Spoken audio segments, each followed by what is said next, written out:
Yes, we are doing it. It's magic. That's right. It's magic. It's magic. And that song was written by Kenzie here, just to let you guys know in case you guys don't know. It's music, but you don't hear it out there. But you know what? I'm Sunda Kroonquist, and welcome to our crazy open mic. It's Funky Friday here at LA School of Comedy. Let's give it up for our comedy concierge, Samantha, over here. Samantha Linderman. And, of course, our handsome producer, and he's the host with the most, Jason Ham. There's a reason he's got the name Ham. He hams it up. Many of you that are here are going to be able to see yourself, and that's wonderful. And then you're going to call me and say, listen, can you edit me a piece of that? And I want my name on it, and I want it to be like this and this and this. And I'm going to tell you, I can't help you. I can't help you. I can't help you. I could cut and paste it if it was film. I could cut it with a scissor and put it on for you. But you have to, go see Jason, and he'll help you out. If you guys have started a podcast, I don't know where you guys are with a podcast, but even if you get one podcast done, you can get so many clips out of your podcast. And that's what you have to be thinking of moving forward. Not that I don't love you all, but, there's always someone in the mix here that you never know who it is. And like I had a booker here the other night. I'm not going to tell you who he was. And I was just happy that everybody was professional enough to know, yeah, it's an open mic, and, you let it be. You never know when they're coming in. That's what I'm saying. You never know. And I was really proud of everybody. That's what I wanted to say. If your ass wasn't here, I'm not proud of you. I'm kidding. I'm always proud of everybody. Because if people tell you you're funny, you probably are. But you won't know until you make it from the page to the stage. And without further hesitation, I want to start out strong with a woman. Why? Because we're strong. We're invincible. Because you guys could never live with a monthly. I can just imagine it. My husband be screaming. My dick is bleeding. All right, it's a clean show. And I work clean, and I work with kids. Okay, just thought I would tell you that. I'll be there for Disney. And right now, I can't wait to bring up the comedy of the one and only Holly Starr. That's right. She can't hear you. Because she is Holly Starr, no matter who you are. We should do that. That is a song. That's a real song. I'm your opening act tonight. Oh, I won the lottery, guys. Welcome. Take a seat. Make yourself at home. At Sunda's home. It's all right. I'm a mess too, Sunda. It's all good. So I have a confession, and you're not going to believe this. I'm 52 years old. Thank you for support. Thank you for supporting the fact I'm still alive. And I know I look young. Okay, I look at least 51. And look, I tell people I'm 40 plus 12. Years of anxiety.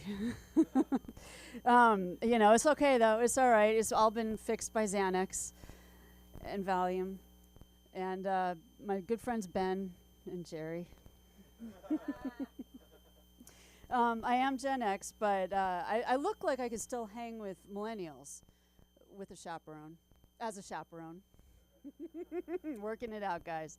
Look, every time a millennial is nice to me, I get so excited. I wait till they look up from their phone, and I give them a participation trophy. Oh, the silence. Did I offend a millennial? Because, that never happens. And even though this is young on the inside, I feel the way Marilyn Manson looks. Okay? Like washed up, drugged up, and dead. Hard alcohol at this point in my life just kills my system. It's sad. I miss whiskey. I miss it, and all those nights I don't remember. I used to hang, man, with Jack Daniels until 2 a.m., and I would just wake up hungover, Now, I don't wake up. Unless it's by the paramedics. And look, and the only time now that I work out is when I point and blame people. Woo, that's exhausting. And you know what? I blame Tucker Carlson for making January 6th look like a fucking tourist vacation. I hate him. So much that I had a nightmare about him. He told me in that nightmare that he had a big dick. And I looked down and I was like, oh shit, more fake news. And then I told him, I was straight with him. I said, dude, you don't have a big dick. You are one. Finally a Democrat wins at something. Man, less of a nightmare at that point. But another way you know you're getting old is when you're more hungry for food than sex. This is true. Sorry, guys. But when filling this hole is more important than this one, that's the sign. I mean, it got so bad. I started introducing myself like, hi, I'm Holly, and this is Bree. Yeah, we met in the pandemic. So as you know, I'm 52, and my husband is 40. Woo. Thank you. Yeah, I scored a millennial, but right before he hits his midlife crisis. Good job. But it's weird. We are 12 years apart, and if you think about it, shit ain't right. All right. Like when I was a sophomore in college, he was 7. Like while I was sleeping around, he was sleeping. And when a date would take me to like a nice Italian restaurant, my husband was still saying Paschetti. Mom, I want some Paschetti. I'm like, oh my God, where did I go wrong? I mean, well, at night, you know, when he'd be like putting his little jammies on, I'd be like taking some dude's jammies off. And look, I am not, let me just set this room straight. I am not a cradle robber. I'm just a damn good liar. I mean, the whole time my husband thought that he was older than me. Yeah, until he had to drive me to my colonoscopy. Yeah, that was a shitty day. And I have in-laws. So anyone else have those things? Yeah, okay. So you're going to appreciate this story. All right, they got me a gift. And I'm only wearing it to make a point. All right, it's right here, guys. It's a cross. It's a holy, sacred Catholic cross. I'm Jewish. I know, like, Jesus fucking Christ, what the fuck? It like fucked with my head, you know? I mean, they live in Nebraska. So I'm like, is this cross how Republicans say I love you? Or I hate Jews? I don't know. Either way, look, I didn't want to seem ungrateful, even though I totally am. So I sent my in-laws a very nice gift. No, I did not. Wait, let me start that joke over. I sent my in-laws a very nice thank you note and a menorah. And then, well, it gets worse. They put the menorah on Facebook Marketplace. Right? That's pretty bad. I mean, look, I'm wearing their gift. It's burning a hole in my shirt. You know, woo! But I'm wearing it, and they're selling mine? Miss Sam Linderman, who is the Jew now? I know, I sound like an ass. But hey, I mean, I'm Jewish. I can say this shit. If I was, I'm not black. I can't say, you know, I can't do black jokes. I can do Jew jokes. But my husband and I, we don't have kids, so of course we have a dog, right? He's half German Shepherd, half Pit Bull. So that makes him like a gerbil. So we named him Richard Gere. And that's a joke from the 1900s, so I can see in this room who else is old. That's my little trick. And so when I walk my dog, he's always out in front of me with his like tail up in the air. So I'm sitting there staring at his, let's just say, that's a real fucking asshole. Right there, yeah, okay. New shit, just trying it out. Okay, there's another thing that is wrong with this dog. Good dog, but it's just wrong. Every time he sits, his pecker sticks out, like all lipsticky. Is gross. I'm so uncomfortable. Ugh. So it's like if I tell him to sit, I need a safe word. You know, like fetch, get the fuck away. And I'm like, I'm scared. I'm afraid that if I get mad at him, he's gonna take it the wrong way.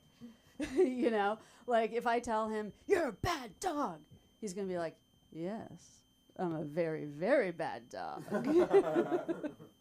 and then I'll leave you with this one.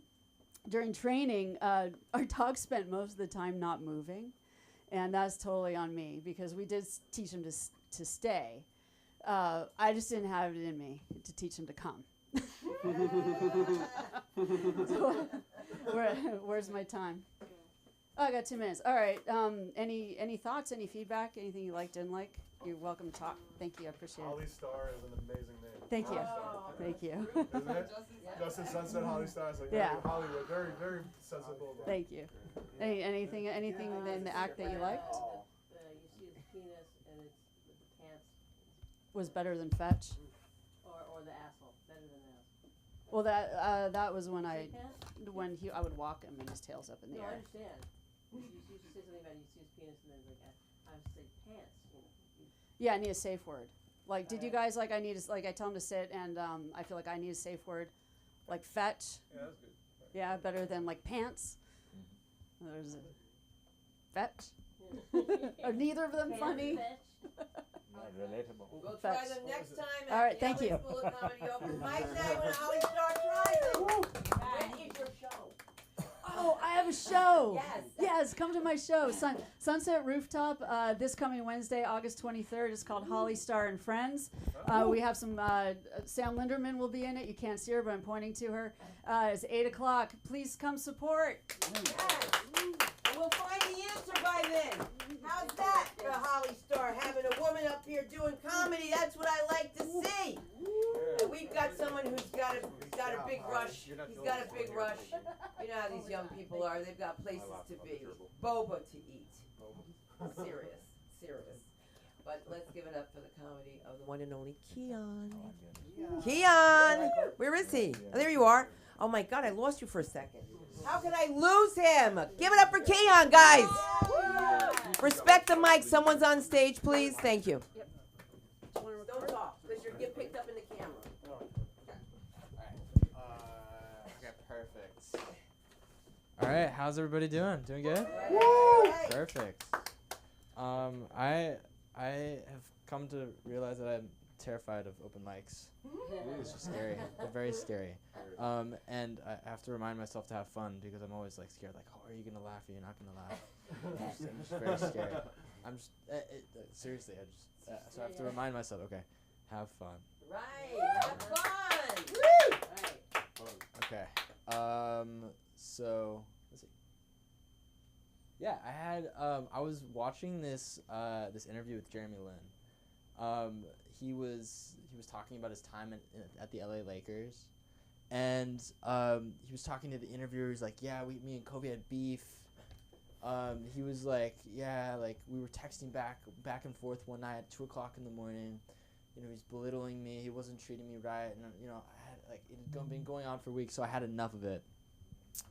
So I texted back to Kobe like, hey, like, you know, treat me like a man, treat me like an equal, or we're done. Like, I'm not gonna talk to you. And he was like, and he was like, yeah, and he was talking to the interviewer. He was like, yeah, nobody talks to Kobe like that. I talk to Kobe like that. and you know, in my head, I was like thinking like, you know, like I feel like there was like an undertone of like what was going on. Like, he's like, yeah, texting Kobe 50 miles away. You know what I mean? Like, you know, we weren't close by virtually. I told him like to his face, like how I was a man and I didn't want him to mess with me. And I did it virtually. I couldn't do it face to face. That would be scary. I don't know if I could do that.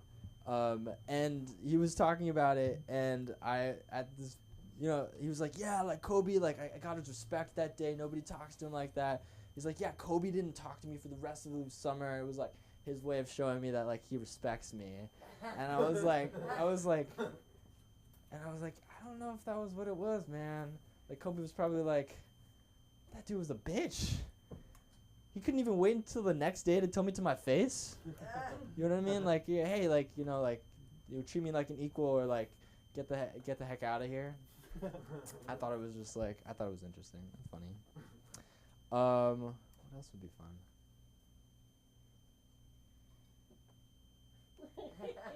I'm trying to like. It's like what would be fun to talk about. I have like, not yet. It What has are you been. looking for in a woman? Not yet. In a woman or a man? I'll get back to that. I'll get back to that. I appreciate the feedback. I know we're trying to keep this train going. One of the things that I think is kind of funny is that have you guys heard the phrase, like, I think people are just generally selfish people. Have you heard the phrase, like, there's a classic, you know what I mean? Like, you got to put yourself in other people's paws, you know what I mean? In other people's paws. Pause. You've never heard that phrase? Shoes. No, it's definitely pause. It's definitely pause. Just gonna go. But like, have you ever been into a veterinarian's office and like, you know, you see the puppy. The puppy's just like freaking out. Not even puppy, like, you know, it's an adult dog. It's freaking out, and then there's a lady right next to it, and the lady is like, oh, I'm so sorry. Like, I don't know why he's freaking out. Like he's usually very relaxed. And you know, to myself, I'm thinking like, I'm looking between the dog's legs. I'm like, there's a certain level of comfort as a man that you get, you know, walking around. Your manhood's, you know, like hitting your legs. You're like, oh, you know, it's like they're there. You know what I mean? There's a certain level of comfort there. You know, that dog doesn't have that anymore because of, you know what I mean? Like, and it was like that was the place that he lost his manhood. You know what I mean? Like he, like as a child, came in to the veterinarian's office, and he left less of a man than he walked in. You know what I mean? Like, it was stressful, and like we give so many excuses. I mean, you like, oh, like as the mom, you're like, oh, like, you know, like the dog's gonna like not knock people up. You know, it's gonna be less stress for me. They have less energy. Like they'll get less disease.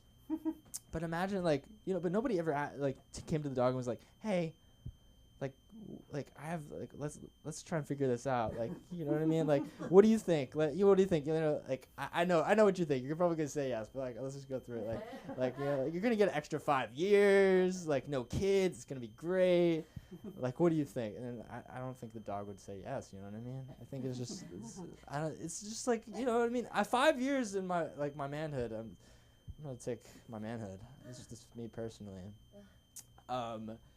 And I feel like you have to truly understand like how important manhood can be. I think you gotta like think about like a married man. You know what I mean? Like, you know, after he's had kids and everything. Imagine like you had this conversation like, you know, you've had your time, buddy. Let's get rid of your balls. You know what I mean? Yeah. Let's get rid of them. Like, I think it's time. You know, like you're gonna have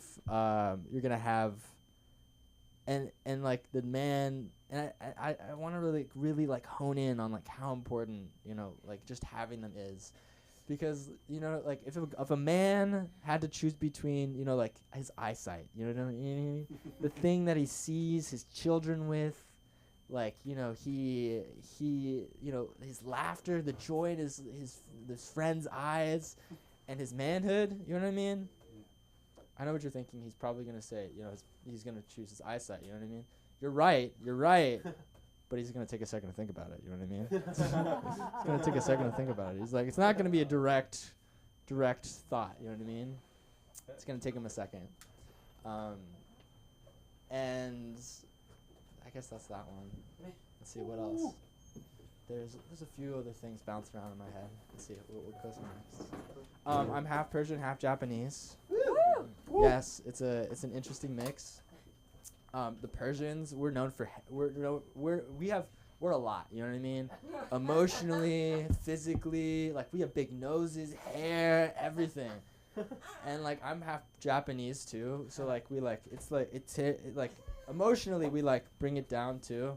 So like we're good with each other. Like like our noses, we have small noses, everything. So it's nice in every way. Like it's nice. You know what I mean? Like I don't have the big nose. It really took care of that for me. Like my hair, I don't have to deal with the hair. You know what I mean? It's strong. But in some places it's just a little too strong. like my penis. You know? It's like a little too strong. Like I needed you everywhere else except there. It was just too much right there.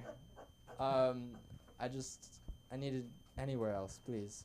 And one of the things that's interesting about being Persian and Japanese, like we're so different. You know what I mean? Like you can look at me and you just don't know what you're looking at. You know what I mean? I feel like an abstract painting sometimes. You know, people come up to me and they're like, people come up to the painting and they're like, I wonder what it is. And then they look at, you know, they go to the artist and like, you know, well, like, can you tell me about it? Like, I don't know what it is. And like, you know, like, and they start guessing, you know, like Mexican, Native American, are you Indian? Like, what are you? And they're like, and then I tell them, they're like, wow, I would have never guessed. You know what I mean? It's just like that kind of like, it's just like, they're too different. It's just interesting. You know what I mean? And with that, I'll cut it. Appreciate it. Where can they find you? You can find me at Sarouche Etidal. If you just type in Sarouche, SORSOUSH, and then I'll pop up. Perfect. Thank you very much. Beautiful. Oh, thanks for the visual, by the way. Oh my God. You know, ironically, guys, I had yellow fever, so I always come in on this, and I had a Japanese boyfriend whose mother hated me. Hated me. They're tough Japanese mothers. But at least you guys don't fight. You have rice. Look who's here. Tracy Harris, man.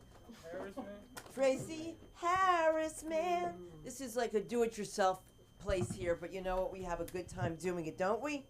We have a really good time doing it, and it's all we do. That's all with Faisal. Where's Faisal? Is he here? Faisal's here today. You're going up? Faisal? Can I? You want to wait? Yeah. Okay, you want to wait? Then Lincoln will come up. How's that for you? Lincoln, how is that? I think he I think he just went to the bathroom. All right.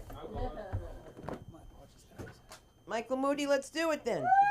But listen, when you're finished, guys, if you want to leave after your set, like, don't come in on somebody else's set. Then the tape gets messed up. Like, I want Mike to have a clean set. You know what I'm saying? So I'm going to guard this door and, like, punch somebody in the head if they try to come in. You feel me, dog? Give it up for Mike Moody!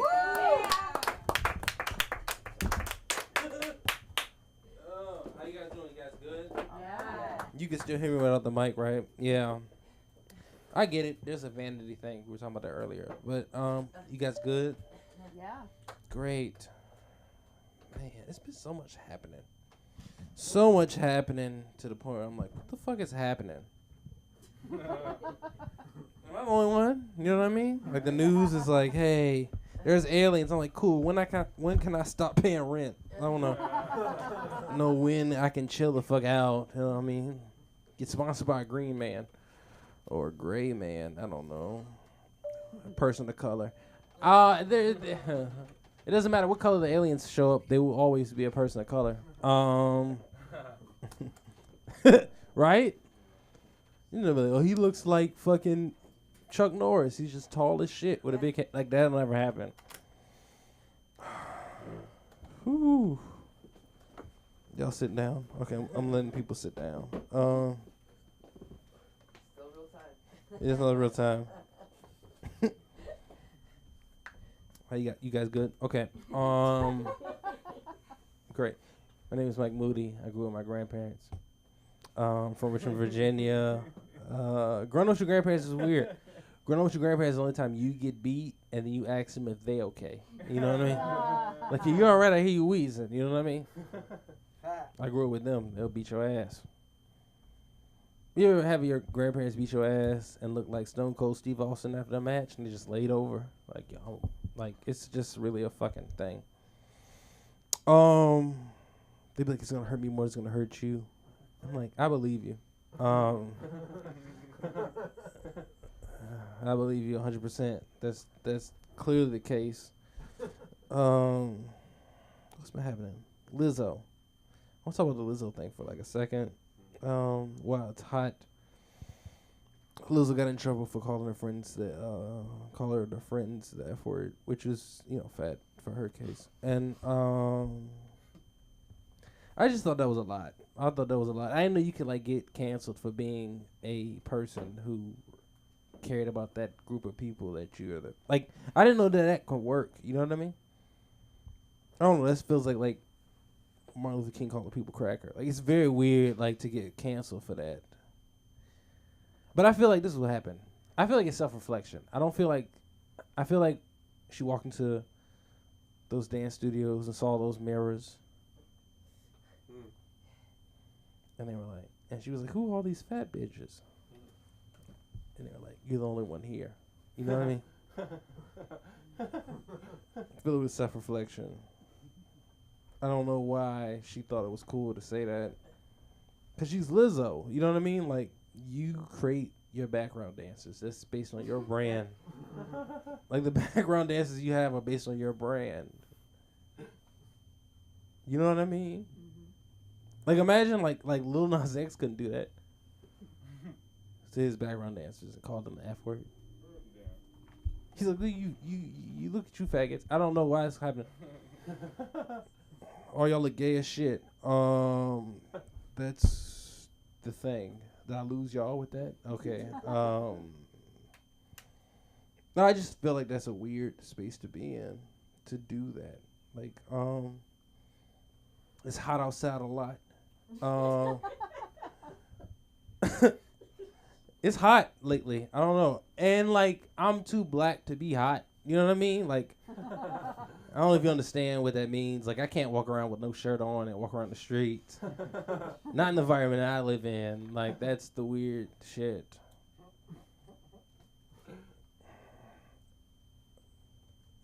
A shirtless white guy is running, but, like, a shirtless black dude is robbing. So, it's a very weird space to be in. You can't do too much about that shit in that moment. I don't know. It's really hot. It's a warm environment. Oh, yeah. Anybody in a relationship? It's doing good. One person is okay. You know, I know. Mm-hmm. It's a trick question. I mean, it's different. I don't know. You know, it's hard to be in a relationship these days. You know what I mean? But I'm looking for a relationship that, like, suits me. You know what I mean? I want this chick to look at me like the way Joe Biden looks at a kid who's 14 years old. You know, that's how I want her to look at me like that. Like, yeah, like, that's who I want. You know what I mean? I don't. No, I'm just watching the news. It's weird, man. The news is weird. I mean, I don't know. Pay attention to the news, and I think we're in a weird space where, like, everybody's working on self-identity, right? It used to be very easy to know your self-identity because you didn't have time to really pay attention to the shit. You know what I mean? Like 70s and 80s, 60s, like 70s, 90s, like, shit, when I was fucking in the 2000s, you didn't have a time to think about what you think. Like, you didn't have a time to figure out who you were. Like, everybody's like, who are, like, you know what I mean? But we had, like, that 2 years of reset where everybody was like, who am I? Like, everybody was like, who am I? Like, where? And everybody figured it out. I don't know. We had no time. The unemployment was great. It was very easy for us to figure out who we were. But I feel like in that stage of time, everybody became like an activist for their shit. Like, everybody was like the Martin Luther King of their shit. You know what I mean? Like, everybody was like Martin Luther King of their individual life path. I thought that was funny. And it was like, this is who I am. You're like, all right, cool, that's fine. But ever, like, blame their bad experiences that they had on, like, an ism or phobia? Did you guys notice that? Everybody did that. Everybody was like, they don't like me because I'm black. They don't like me because I'm trans. They don't like me because I'm a woman. And I'm like, what happened to like not liking people for the content of their character? I'm like, that was the original Martin Luther King quote. Don't rally me up for a social movement if you're just a piece of shit person. You know what I mean? It doesn't matter where you come from. Even us, like as black people. My job is racist. I'm like, nigga, you fall asleep at your job. Like, that is some nigga shit. Why y'all getting weird? I'm sorry. The boss said it, not the job. Well, my job. I said the job. Well, anyway, I've said it before, but I feel like y'all are like drawing up on me. Y'all are drawing up. Y'all are drawing it up on me. Perform for me, Moody. Take it off. Take it all off, man. It just feels weird. Show me, baby. No, it just feels like it's just a weird space. Like, I don't know. It's weird to like get up and talk about your problems. Yeah. Really? It is weird. It's weird to be the like Martin Luther King, you're shit. Like it's weird to like be the one in the front because you needed a person to do that. You didn't need to. I know, and then you didn't need a person to do that. You just kind of. But like everybody has a TikTok. You know what I mean? Like nobody writing speeches no more. That's the whole point. Like everybody else is writing speeches, like finally put together. And no, but no, it's just like now niggas have Twitter and like or X or whatever the fuck you want to call it. Like and everybody's just like talking how they feel, and it's like, yo, like there's way more that goes into like being the forefront of this bullshit that you're going through. And everybody else is like, no, I just want to talk. And it's like it's just because you get up like just because you have a Twitter don't make you a good person. I don't know why people think you could like that's not it. And that sounds very like intolerant on my end, and that falls into the stereotype that like, black people are intolerant. That's not true. It's not true. Black people have gone through so much shit. Thank you. Exactly. No, we're going through a lot of shit, and that's fine. But it's just like 1940s, 1950s, like we just used to let that shit just kind of happen. You know what I mean? Like it would just happen. We didn't do anything. We just let it happen. Imagine like you in like the 1950s and you see like as a black person you see these white men like on your front yard ready to do a Southern Baptist Burning Man festival. Like you know what I mean? I mean like as long as they don't come in here. That's a lot of tolerance. I don't even really care. I just want to be good. But no, like there's a lot, and I think that black people get a lot of flack. There's a lot of flack for black people, a little bit. They're the ones that post it the most for not being like tolerant sometimes, just for certain stuff. Not everything, but certain stuff. like certain stuff. Like people like black people are homophobic, and I don't think that's true. That's not true. We have like terms and conditions. You know what I mean? Yeah. As black people have terms and conditions. And there's a lot happening in the world. Like for example, the only time a black parent will allow their kids to be entertained by a drag queen is when it's a Tyler Perry movie. Like that's the only time. They be let that shit fly. So we have to let that go. And I always say that. I feel like it's like a black person. If you grow up as a black person, I'm from the South. If Jesus is involved, he can be gay as fuck. Like nobody gives a fuck if God is involved. You know what I mean? Southern black church is kind of gay a little bit. Have you ever been to the statements? Have you ever been to the statements they say? I don't need a wife. I'm in love with Jesus. That's the gayest shit I've ever heard in my life.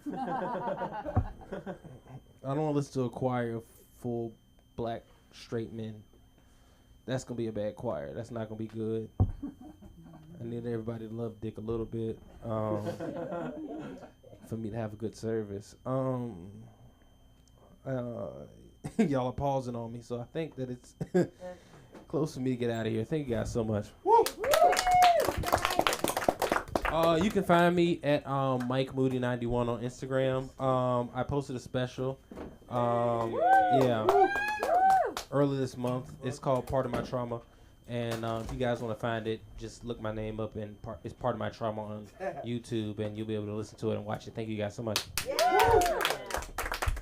They gotta be peeping out the window, though. You feel me? They gotta be like this. Look. No, Be yeah, like, it was about, yeah.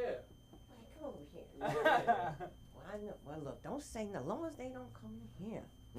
I ain't studying them. Don't come up in here. And then for the sketch, that's funny. Yeah. And then, like, white people be going by saying, oh, wow, Burning Man. And they're like, it's really funny. You know, I went out with a guy, true story. He was the first black dentist in this town of Summit, New Jersey, a very white town.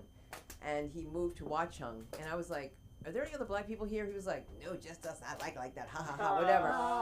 Yeah, you know what? They put a big car seat with gas and doused it on fire and set it on fire.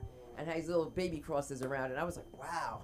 That's why it's safer to be a Jew. There's no crosses. Did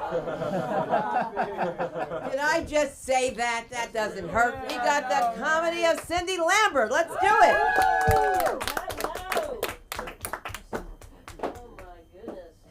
I do appreciate the guy that got up and said, you know, getting up and doing stand-up is kind of scary.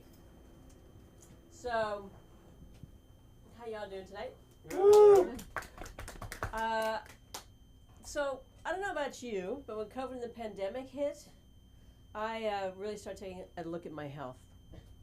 And I went so far as to hire a homeopathic health practitioner. And she had me on these pellets, and it's an extreme regimen. These pellets, these droppers of medicines of names I can't even pronounce. And I'm taking like no less than 30 pills a day, okay? Now, I know they say your health is your wealth. I can appreciate that, but I'm really challenged here because it's really cutting into my day drinking, okay? That doesn't work for me.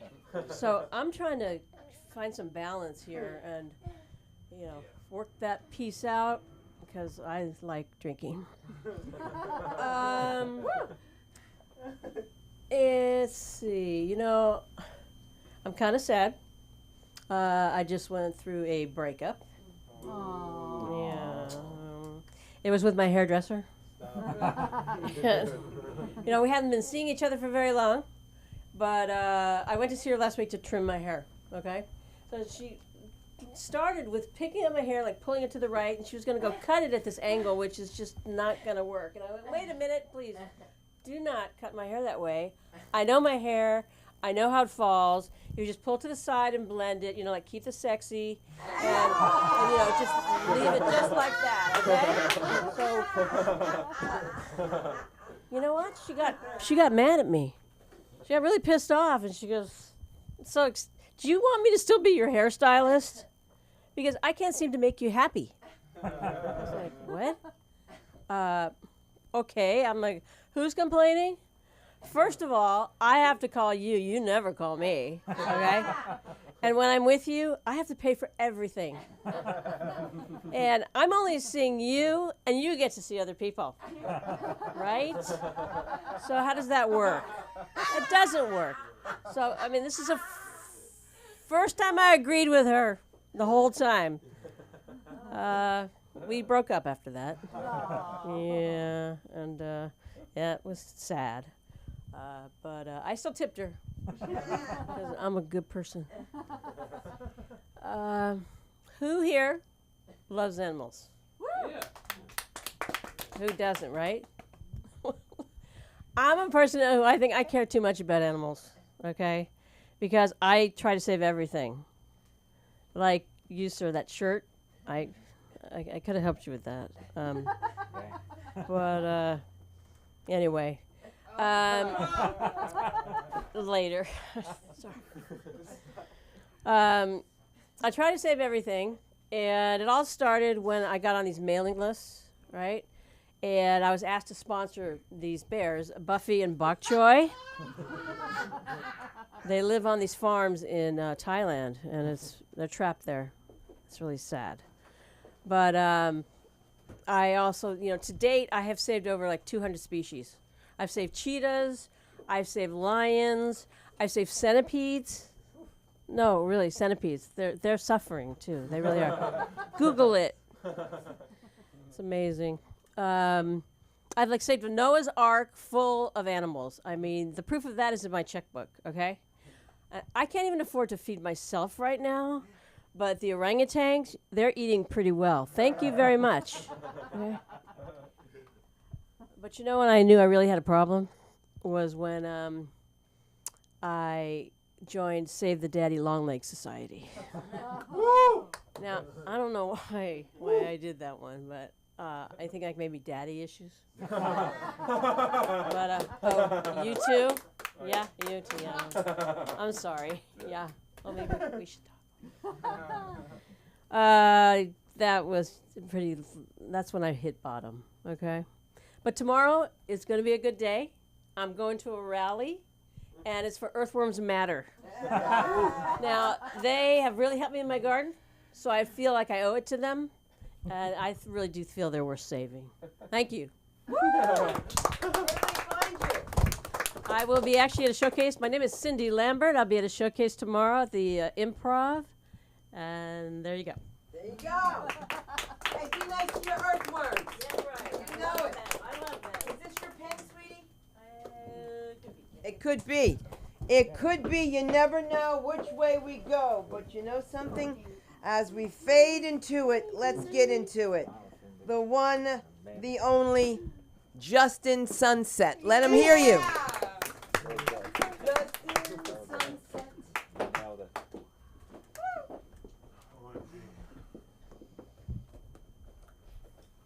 Let us make some noisements for Sunda, Sam, and Jason, please.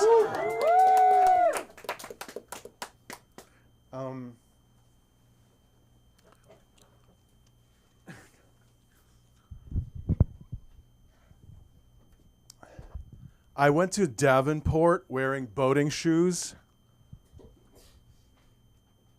I don't know what Davenport is, but I went on the pier all the way to the boat, and I was all, land ahoy.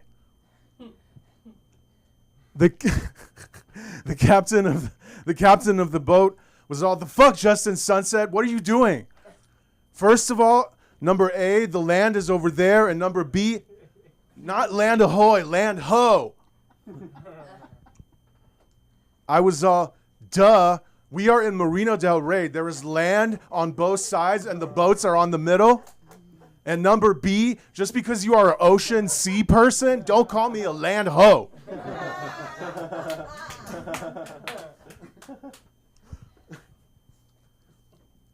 Then the skipper was walking on the pier, skipping.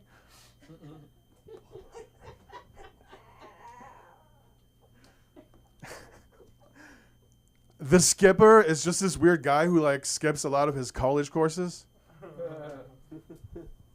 And always said stuff like, I am the skipper, I skip class. That is why I'm called the skipper.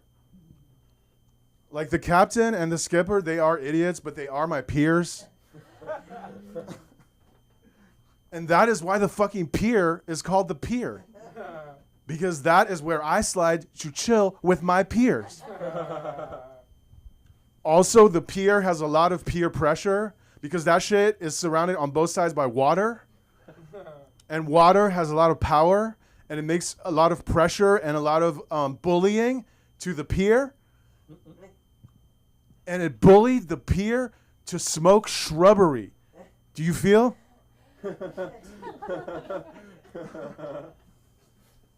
And that is why people say, like, the pier is high off the water. Because literally, the pier is high because the water forced that shit to smoke weed.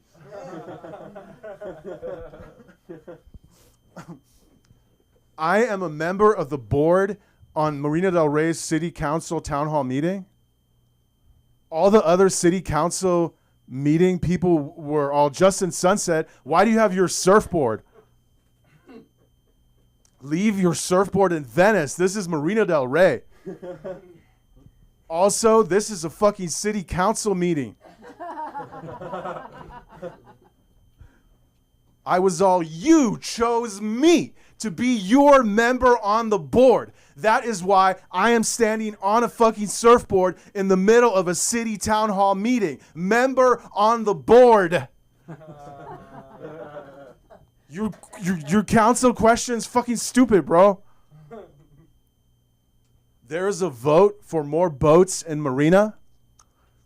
And like, I did not become the mayor of Marina del Rey for Marina del Rey to be a weak-ass city with not enough boats. So I made a chant, and I want you all to chant this chant with me, because we have to pass this vote tonight. It is called the boat vote.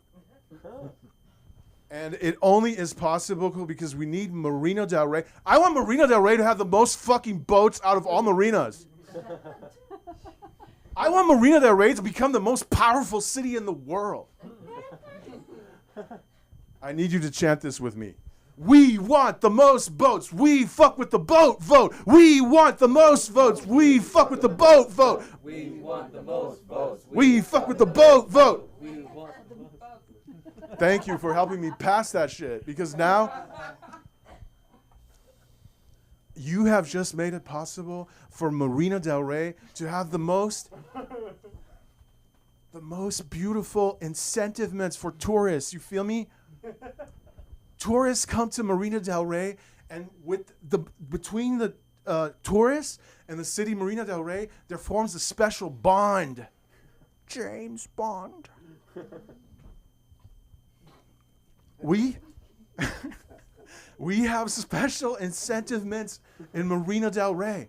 In other marinas, they do not have parking spaces. The fuck? How are you finna to drive your car to the boat if you do not have parking? Emoji, you feel me?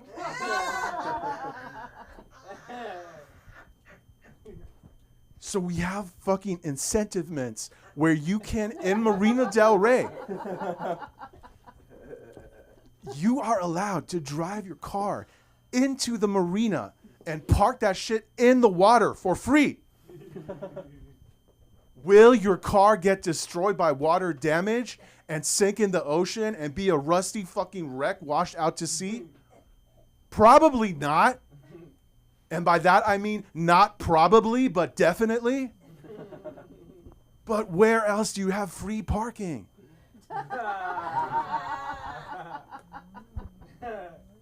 I am the...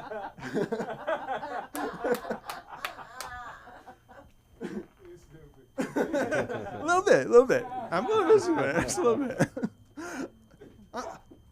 I'm a little bit stupid. A little bit. Look, I am the mayor of Marina del Rey. I live and breathe Marina del Rey.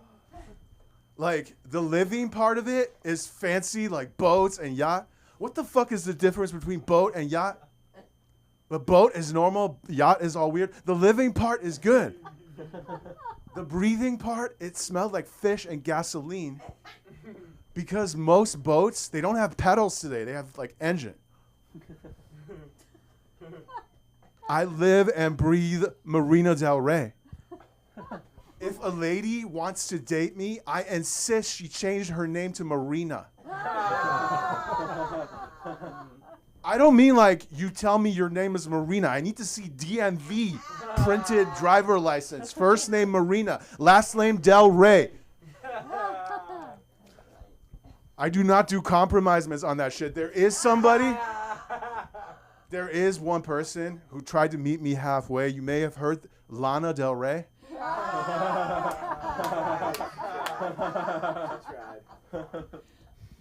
Nice song, buddy. Summertime Madness. It's supposed to be Sunset Madness. Justin Sunset Madness. I cannot, in like honestment and truthment, look at you and call you Lana.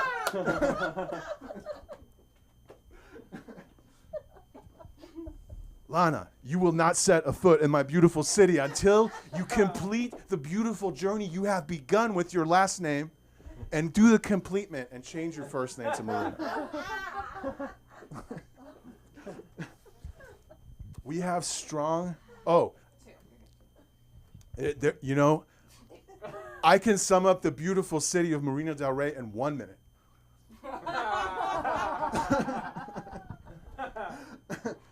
We have strong incentivements in Marina. If somebody sink your boat, they will be forbidden from sinking that shit a second time. We have a slogan in Marina. You sink, you stink. You sink for the second time, you stink. Like, why, who are these people? Why do you want to sink it a second time? You'd already sunk it. It's already underwater. But we have incentivements in Marina. Sometimes there is a reason to sink a boat a second time. If you had intention to sink it to 200 feet, it only sank to 100 feet, you can get a deeper sinking pass from the mayor. If you want to sink it even deeper, one more. But if after 3 times of sinking, you still want to sink it more, 3 strikes, you're out. You will never be allowed to sink the same boat of the same owner again. You can start again with all the other boats. And now let me tell you something. Think about it. If you are a boat sinkment criminal, do you still want there to be less boats in Marina del Rey? Justin Sunset. Oh, Justin.sunset. Yeah. And I love Marina del Rey. I only joke about it because I love it. All right. You want to go in the hallway? You can talk. Oh, no. Holly Starr. All right, listen. Justin Sunset. That's right. I had to bring myself back. You know what happens? People call me and they're like, I'm at the door, and I don't know what door they're at. I don't know if they're in my house. How many times does that happen? They're like, I'm talking to Marcos. I'm like, why? Oh, it's not you. Oh, you're back already? Oh, my God. Listen, I got a question. I got one for you, too. But go ahead. What's your question? I want to use the restroom. I don't want to interrupt someone's set. You wait until I'm on. That's all. You go right now. Then why don't you come on stage right now, as a matter of fact, Dub? Let's give it up for Dub. You're funnier when your bladder's full. Let's do it. Give it up for Dub. We're going to make this nice tonight, right? We're going to make this nice, Dub, so we don't have, we don't insult people here. We do things very, very nicely. Dub's a very nice guy. Always. Always. You never know who's watching. And again, the love for Dub. Yeah, always. Woo! I love people. I do very much so. All right, what are we doing here? Happy day to you all. Woo. Thank you. Storms are coming.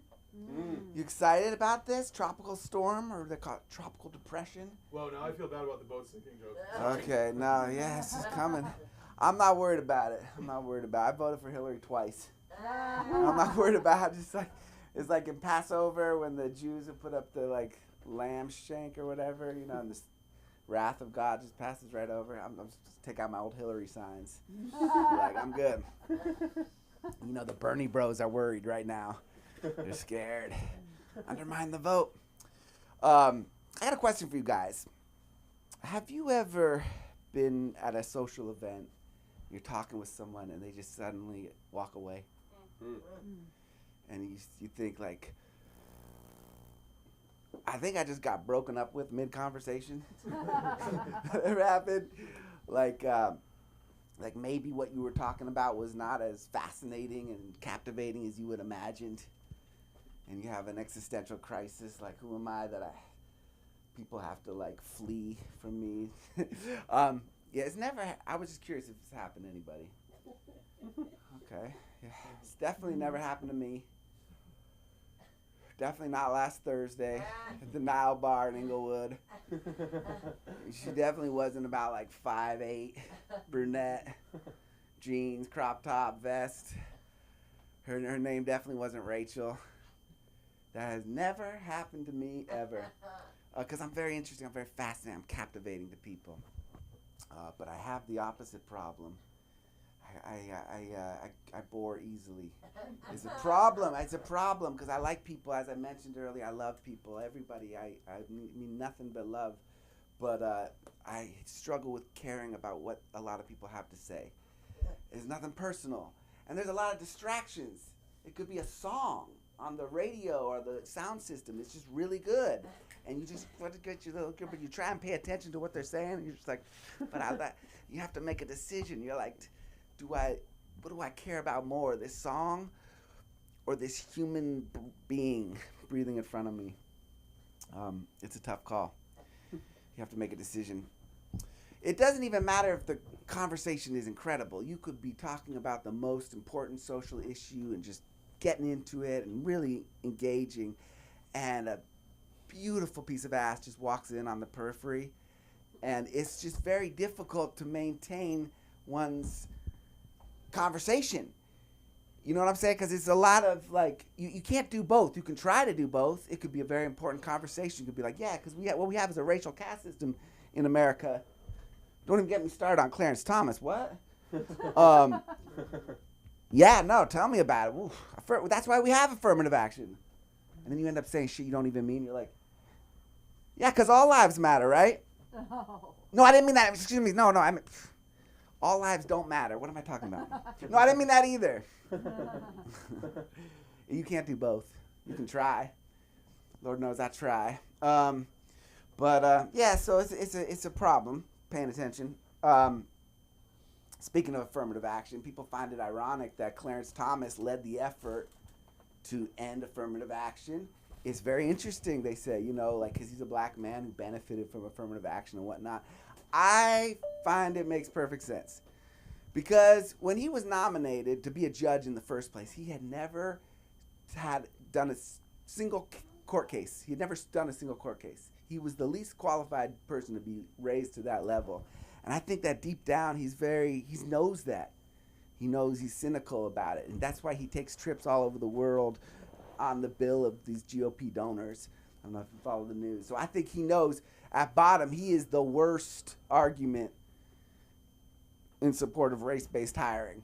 And that's why he's led the effort. I do support affirmative action. I do. Yeah. And especially for Clarence Thomas. Like, I think it's affirmative that he's a punk-ass bitch. And he should be impeached, right? That's an affirmative action I support by all means, yes.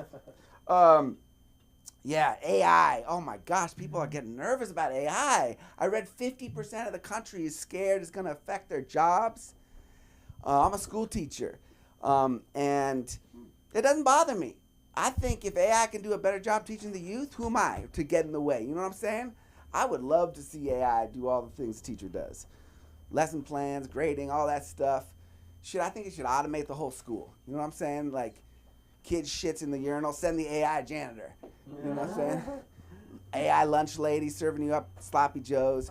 How great would it be to send the AI into the parent-teacher conference? Because they could say the things the teacher can't say. They'd be like, your son is a spoiled brat. Your daughter dresses like a hooker. AI's not going to get in trouble. Yeah. What do y'all think about the Hunter Biden, White House cocaine conspiracy? You think he did it? You think it was him? Nah. Who cares? That's the way I feel. Who cares? Who gives a shit? It doesn't bother me. As far as I'm concerned, I'm encouraged. Because cocaine users get shit done. Am I right? They are the most motivated people. I'm comforted to know shit's getting done. That means shit's working out, I'm just mad that we don't get a cut. You know what I'm saying? Like, who can afford cocaine in this economy, Shit. We got our stimulus package. Where's our stimulant package? You know what I'm saying? A little package arrives in the mail. Be like, that's for daddy, honey. I'll take that. You just keep watching Peppa Pig. Daddy's going to be in the bathroom. Want my stimulant package. No, I'm joking. Obviously, I'm a school teacher. I don't want anyone getting the wrong idea. Kids, don't do drugs if you're out there. Please care about you. I don't want you out there, buying drugs. That just raises the price for me. You know what I'm saying? Because it's the law of supply and demand. You know what I'm saying? Economics there. Okay. No, really don't do drugs. All seriousness. Because, I don't like this whole, talking to the world thing. I get nervous. I do. I get nervous. It's scary. They'd be like, my teacher said that we should go out and get cocaine. This is going to be all over TikTok tomorrow. Mr. Rodnick, I saw you. Okay, all right. I'll just keep moving here. Yeah, no shit. No, I'm in a good place, though, for sure. I'm in a good place. I'm open to meeting new people, new relationships. I'm just getting over a breakup. Aww. Hey, thank you, from 1997. So we're working it out. Everyone's got their own timeline. Right? And she broke up with me, but it was hard on both of us. It took me about 30 years. Took her about 30 seconds. The point is, everyone's different, right? Everyone's got their own timeline. That's all that means. I saw her not long ago. It was really sweet, actually. It was really sweet. Bumped into her at farmer's market. She was like, wait a second. Weren't you that guy who wouldn't stop calling me? And I was like, oh, my God, precious memories. She's like, wait, what was your name again? I was like, oh, she remembers that I had a name. That's so sweet. I just guess that means what we had was really special. But, yeah, no, I'm dating right now. This woman, she's great. My wife of 11 years. It's going good. I love her. I do. I love her. She's great. She's a wonderful woman. People, they knock married sex, right? They say you don't have sex, or it's not exciting, but there's perks that come with married sex. I think. I do. I think there's something nice about the routine, and there's certain things you communicate. You don't have to say anything, right?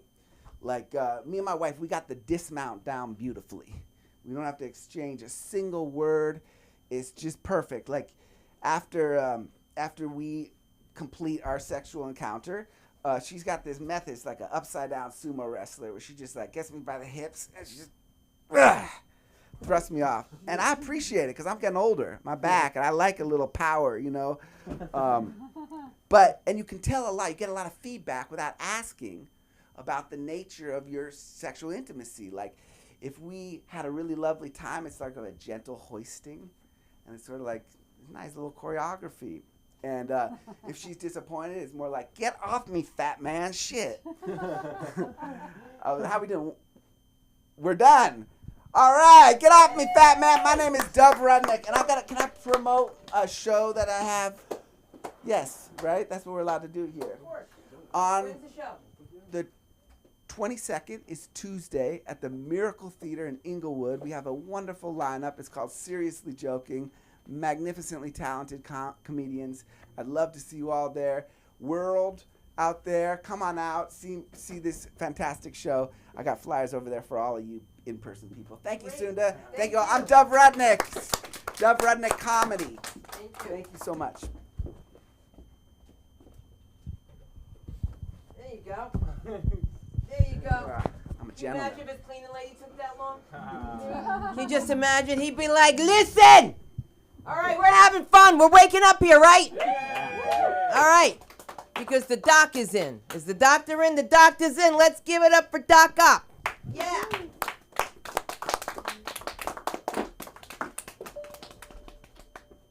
The doctor is in.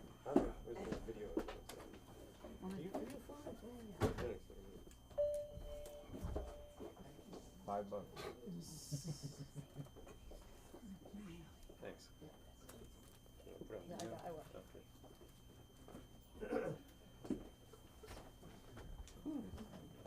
How's everybody doing? I am Doc Op, and that is short for Oppenheimer. So I hope you're all out seeing my movie in the past weekend, and I hear it's not a bomb. But actually, I am a real doctor. I'm actually a retired surgeon. The thing that's cool about being a surgeon is that I saved lots of people's lives, unlike my namesake in the movie. The other thing about being a surgeon, you see a lot of crazy shit that you just can't make up. Now, the cool thing about being retired is now I can talk about it. Right. Because when you're practicing, you got to be careful what you say. Now I can say whatever the fuck I want. So like as a surgeon, we see all sorts of crazy shit. We see people who like to stuff objects up their orifices. Like guys who like to shove light bulbs up their butt, right? Not a bright idea. But it's very satisfying. It's very satisfying to the surgeon when you pull it out and it's still working. And I think that's where they got the idea for a black light. But, you know, one night I go to the emergency room, I see a guy with abdominal pain. So I ask him, you know, what's the problem? He says, Doc, I think I got food poisoning. So I go over to examine him. As I get closer to examining him, I hear this buzzing noise, like zzz, zzz. I'm going, what the hell is that?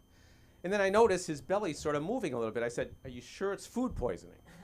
He says, well, Doc, maybe I sat on something. Oh my God. I said, you sat on something? So I sent him for an x-ray. He comes back, he's got an object, sort of looks like this microphone right here. Oh. Yeah, somebody shoved a dildo up his ass. Oh. So I had to take him to surgery to take it out. So I go in, I take it out, and it's still vibrating. Oh. Now there's the...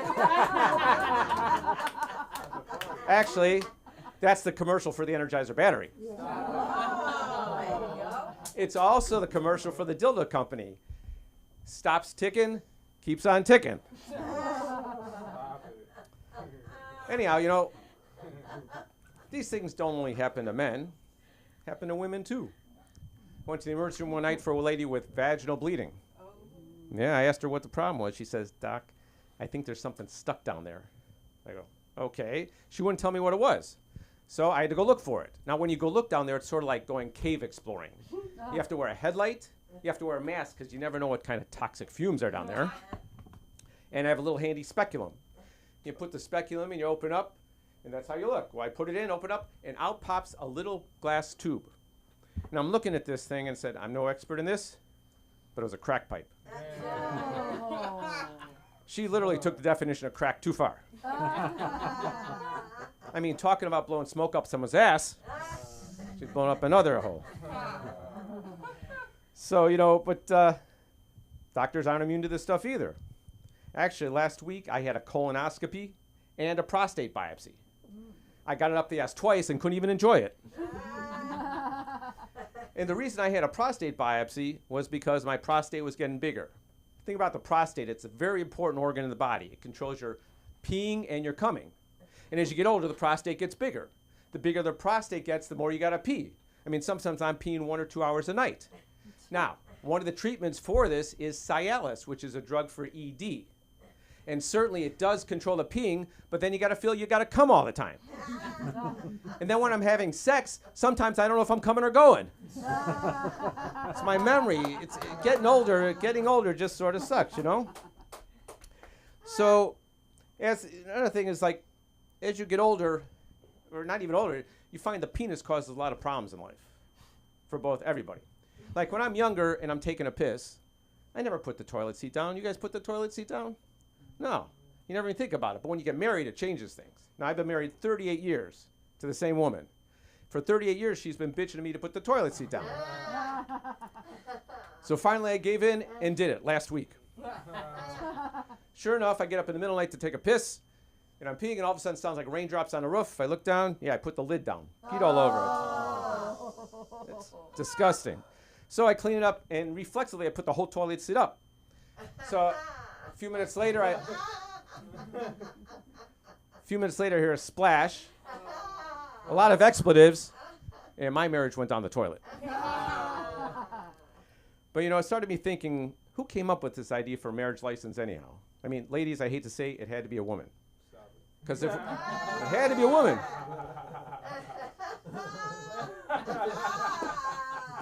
Had to be, because if it was a guy, it would have been marriage lease with an option to renew. And then I'm thinking, I'm playing golf, and I love playing golf, and golf is really a stupid game.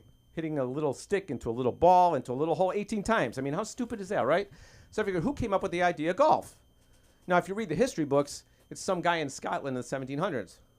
But I think it's the same woman who came up with the marriage license. Once she did it, she realized she had to find something to get the guy out of the house. Speaking of marriage license, there's the regular marriage license, and then there's the Jewish marriage license. You know, in Judaism, there's a thing called a ketubah, which is this traditional thing. It's all in Hebrew. Nobody knows what it says, but you got to sign it. So you do it. Well, after I've been married a few years, I got really suspicious. What is in this ketubah? So I had to translate it. And sure enough, there was a clause in there that says, once the marriage is consummated, blowjobs no longer required. I'm telling you, that's what it said. But speaking of blowjobs, I don't even say, why is it a blowjob? You don't see somebody hold it and go like this. Does that feel good? I don't think so. So one night I go to the emergency room and I see a guy with a penile injury. Sometimes where people don't put stuff in their holes, they put their stuff in other holes. So I said, what's the problem? He says, Doc, I stuck my dick in a vacuum cleaner. And I'm thinking, why would a guy do that?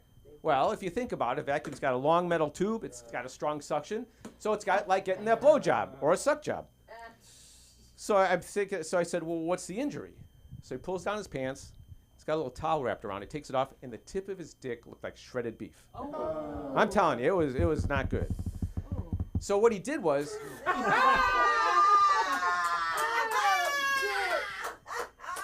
he didn't put it in the suction end. On a vacuum, you turn it over, it's got that roller thing. He stuck it in there. His friend told him it felt good. I'm telling you, you can't make shit like this up. So I had to take them to surgery. I fixed it up. Luckily, he was okay. But when you're in surgery, surgeons have a certain mystique about us. So what's one thing you really never want to ask your surgeon, but you really want to know? Yeah, do surgeons fart in surgery? And the answer is maybe. One day I'm in surgery, I'm concentrating on a difficult operation, and as soon as I could feel it coming, I said, oh my God, I'm squeezing my cheeks, but I gotta do something. Quickly, I look at my assistant over there, the fart comes out. Everybody looks up, I look over at him and say, son, you shouldn't do that in here. So the answer is yes, we do fart in surgery, but we deflect very well. So one of the things getting older, you notice getting older too, older men tend to fart a lot. I don't know if you're with your fathers or grandfathers. They just do and don't even know about it. But another thing about getting older is not that great. When you're getting older, things change. Like when you're young and, it's not too bad looking when I was young, and you talk to a woman, talk to her, smile, you flirt. But now if I talk to that same 30-year-old woman, now I'm a creepy old guy. I mean, it's not fair. It's not fair at all. And talk about creepy old guys, I belong to the Santa Monica YMCA, the Young Men's Christian Association. It's a great facility, but it is not a young men's association. When you go into that locker room, it's a sight for sore eyes. All you see are boobs hanging to the ground. And that's the men's locker room. I'm telling you, getting old really is not great. Now, speaking of sore eyes, another thing when I was in practice, I saw a patient came in, a woman who had a prosthetic eye, and she had an infection around it. So we cultured the area, came out gonorrhea. Gonorrhea. And so what happened was, her husband would have her take her eye out, and he would fuck her eye socket. Oh, shit. Yeah, talk about being short-sighted. I'm telling you, you can't make this stuff up. You can't make this stuff up, really, I tell you. Yeah, you never heard of eye fuckers? Anyhow, one other thing is as you get older, sex changes. Sex changes. When you're younger, you have sex everywhere. You do it in the living room, the dining room, the kitchen, right? But as you get older, you pretty much just do it in the bedroom, usually the same position, the same time. But when you get really old, you got to change your whole technique. You got to change a technique called the hallway fuck. You pass each other in the hallway and you say, fuck you.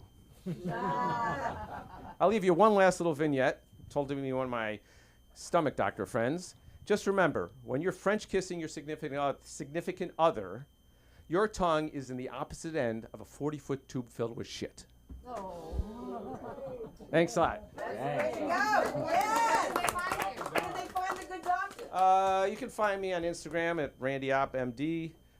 One thing I am promoting is I have a movie I produce. It's out on Amazon Prime. It's called Fangs Out. It's a comedy horror movie, and check it out. It's pretty cool. Mazel tov, and I will think of you when I go for my what's that called again? My prostate exam. I hope that. All right. What you mean? Sometimes that's a little too good. I have to stop, or you will see the comedy of Calvin Lee. Let's do this, Calvin. Oh. You.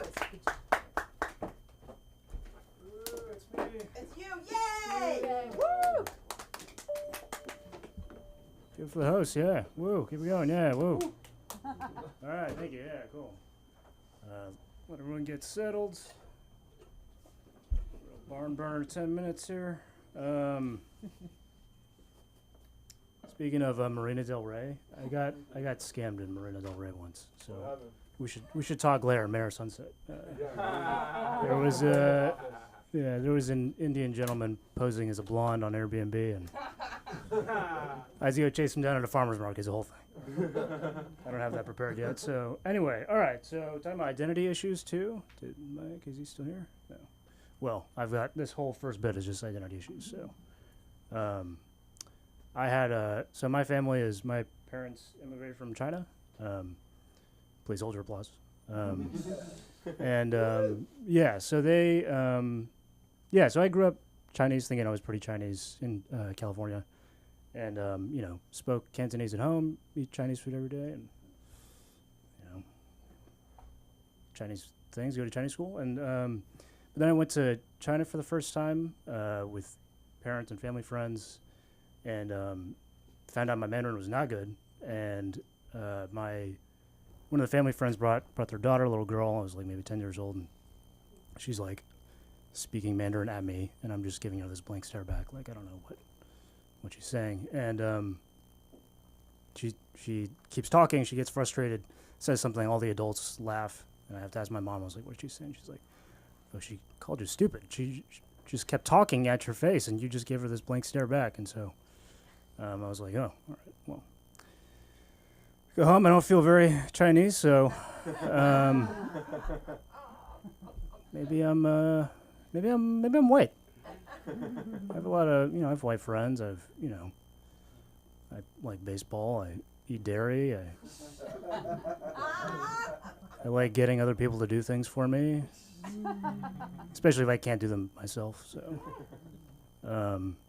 yeah, so maybe I'm white. But then time goes on and middle school comes around, and there's a guy who he just relentlessly calls me chink. He's just really trying to drive home this point of you're not white. And I tried to tell him about the little girl in China, but he was not listening. So yeah, right. I guess I'm not white. So at this point, I'm like, all right, well, I guess I know a little bit about racism from white people.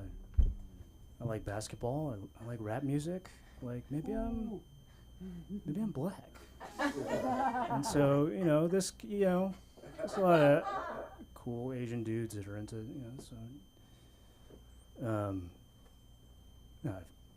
anyway, time goes on, and dated a girl from the East Bay. We diverse place, hanging out in Oakland. She had recently broken up with a black ex, and so you find out a lot about a person the first time you have sex with them, right? And it's sort of I go in all excited, just.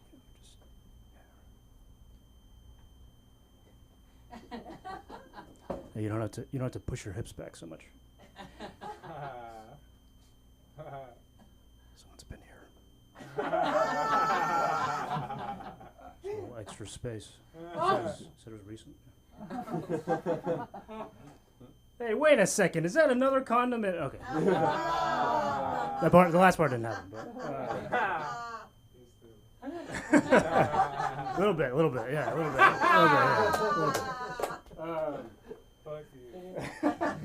All right, so I got to clarify some things about that part of the bit. I think I want to, that kind of makes it sound like women don't, I would be offended if oh, I can't follow larger men. It ruins it. And not the case, all right? Exhibit A, I went back a few times. We ran that back a few times. It's still good. It's still good, all right? It's still good. Just a little bit, it's just that first impression. And, shit, what else was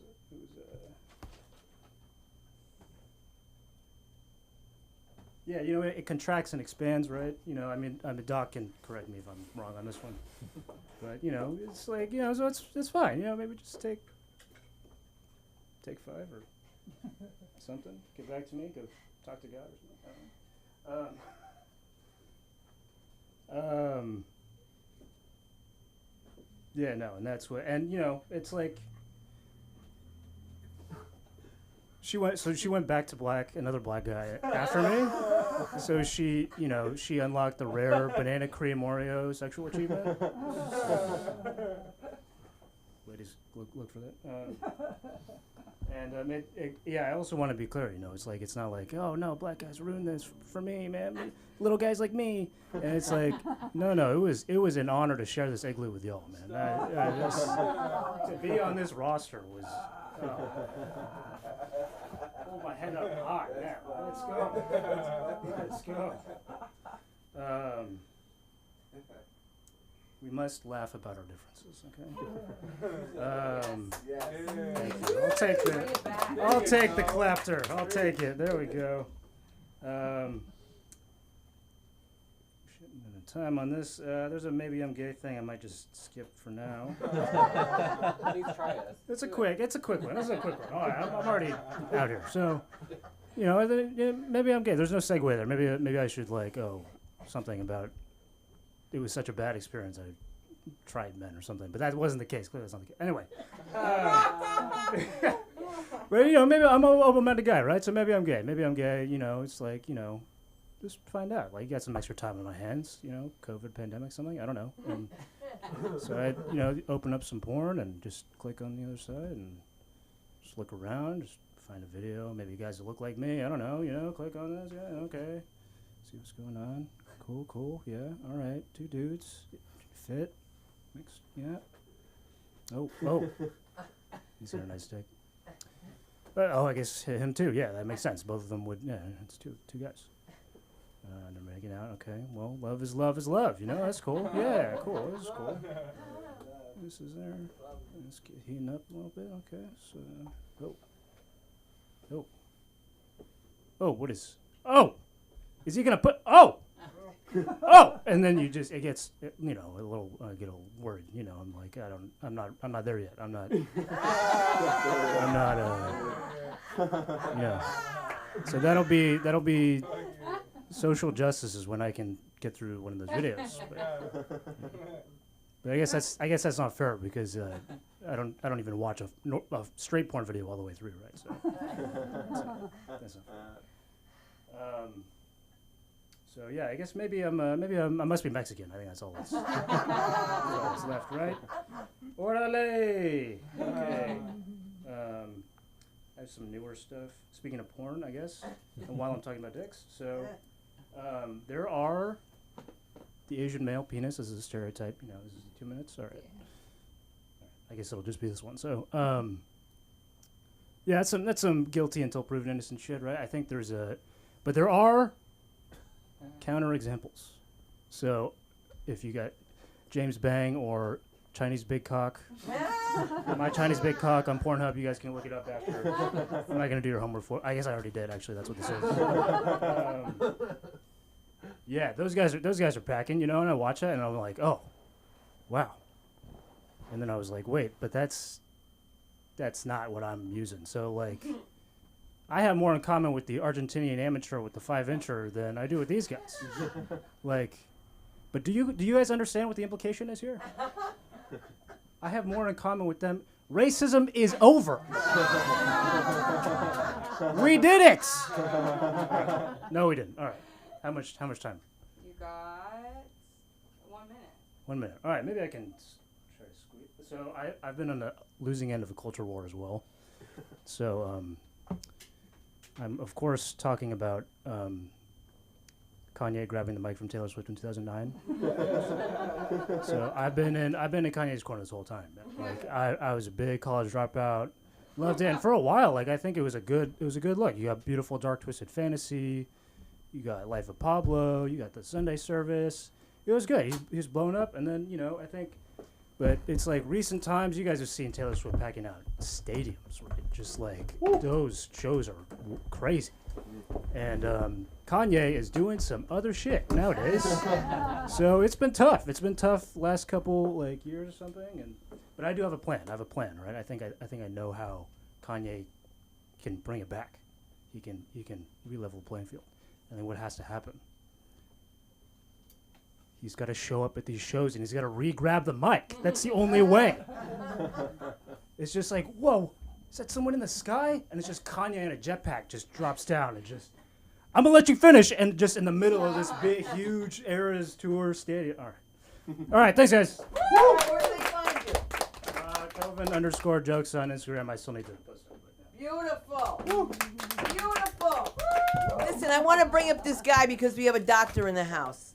And I want to just also say that I never know how much he's working. And he did a great show for, what were the workers called again when they were the first ones?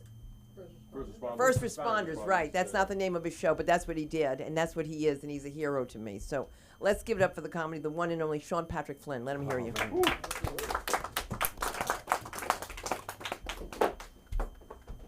Thank you. A hero. Wow. Wow. Awesome. I could use my college tuition paid for, but don't ask Joe Biden for that. He ain't giving that. Yeah, I am a nurse. I actually didn't want to do nursing material, but I am a nurse. I have a comedy special. It's called Male Nurse. It's on Amazon Prime. It was critically unacclaimed, but I'm hoping it'll be a cult classic. Maybe the Manson family will be into it. The Branch Davidians.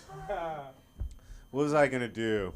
Anyways, I'll get right into the erectile dysfunction jokes. There's actually a new drug out for erectile dysfunction. Nobody knows about it, but it's called Enoxon. And it actually is a gel. You don't have to take a pill now. There's just 2 steps. And they guarantee, like, if you follow the 2 steps, within 10 minutes you'll have an erection. Step 1 is apply the gel to your penis.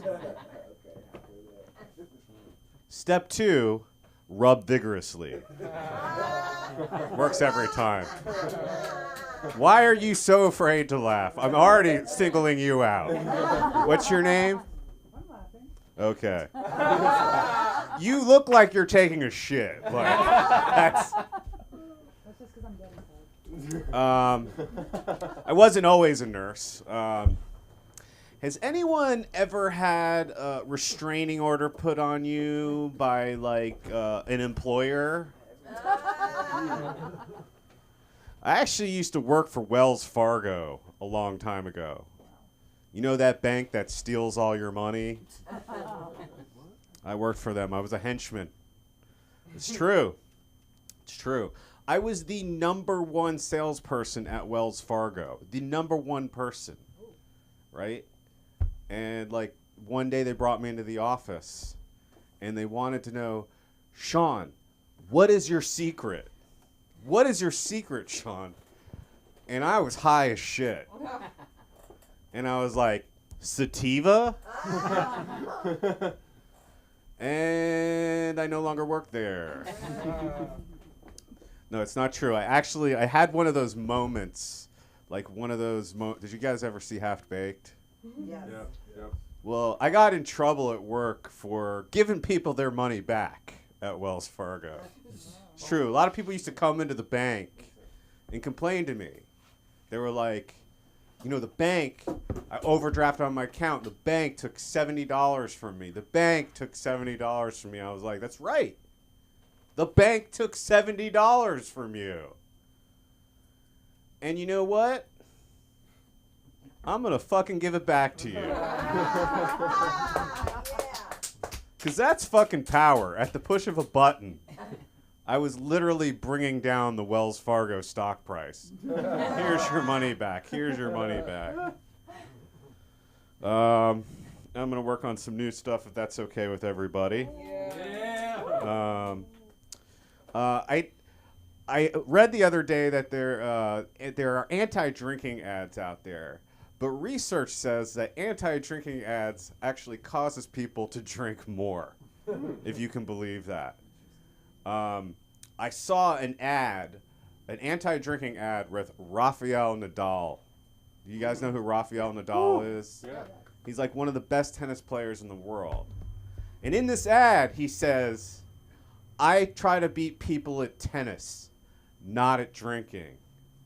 And I thought to myself, that sounds like something a fucking loser would say.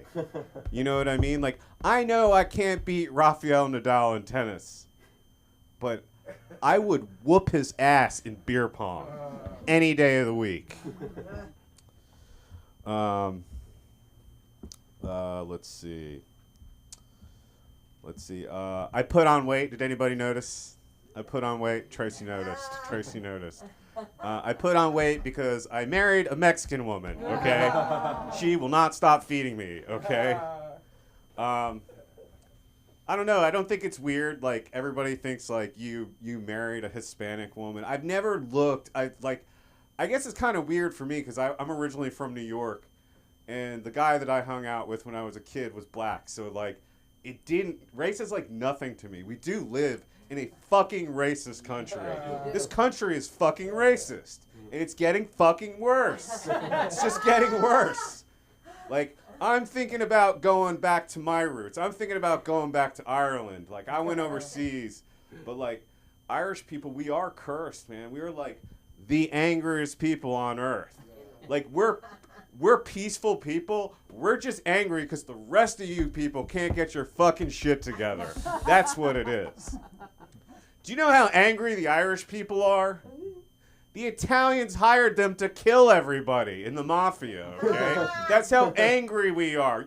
You need someone whacked? We'd be happy to do it, okay? I'm working on this shit, okay? I'm working on it. I just got married, and it was really funny because they did ask me, they said, do you want to take, our last name? Do you want to take Narvaez? And at first I was like, no one's going to believe that shit, okay? No one's going to believe it. And then we got married, like, right in the beginning of July, and they were like, are you sure? Last chance. And I was like, I'm sure. They just shut down affirmative action, so I'm done. Yo, white guys can make jokes about this shit, okay? We're going to start right here. All right. My wife has a lot of guy friends. It's okay. I mean, they're all gay. I mean, I don't know. I don't have a problem with gay people. My only problem with gay people is they stole the word pride. You know what I mean? We cannot use the word pride anymore. But I'm really happy. Like, I feel like the only thing I am in the relationship with my wife is I'm there to protect her and to impregnate her. That's it. Her gay friends are there to take her shopping, to make her happy. It's true. That's what a wedding is. A wedding is for the man, okay? If they get him drunk, so they impregnate the woman. That's it. That's why they spend so much money. Because the guy's not going to sit there as like, this wedding's whack. I wanted Guinness, okay? I wanted Guinness. Did not get Guinness. All right.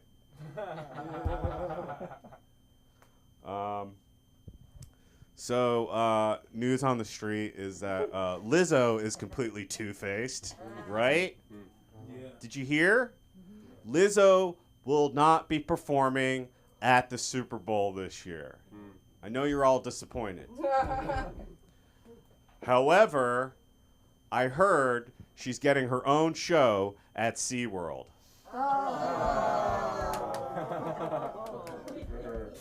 It's a fucking winner, right? It's a winner. It's a winner. This is a little backwards, but this is more on me being Irish. A lot of people, like, we are angry people, but I would not get into a fight with anyone. Like, I'm reasonable, you know what I mean? And besides, Irish people, we don't fight people when we're upset. We just put a fucking bomb in your car, and we're done with it. What else am I going to do here?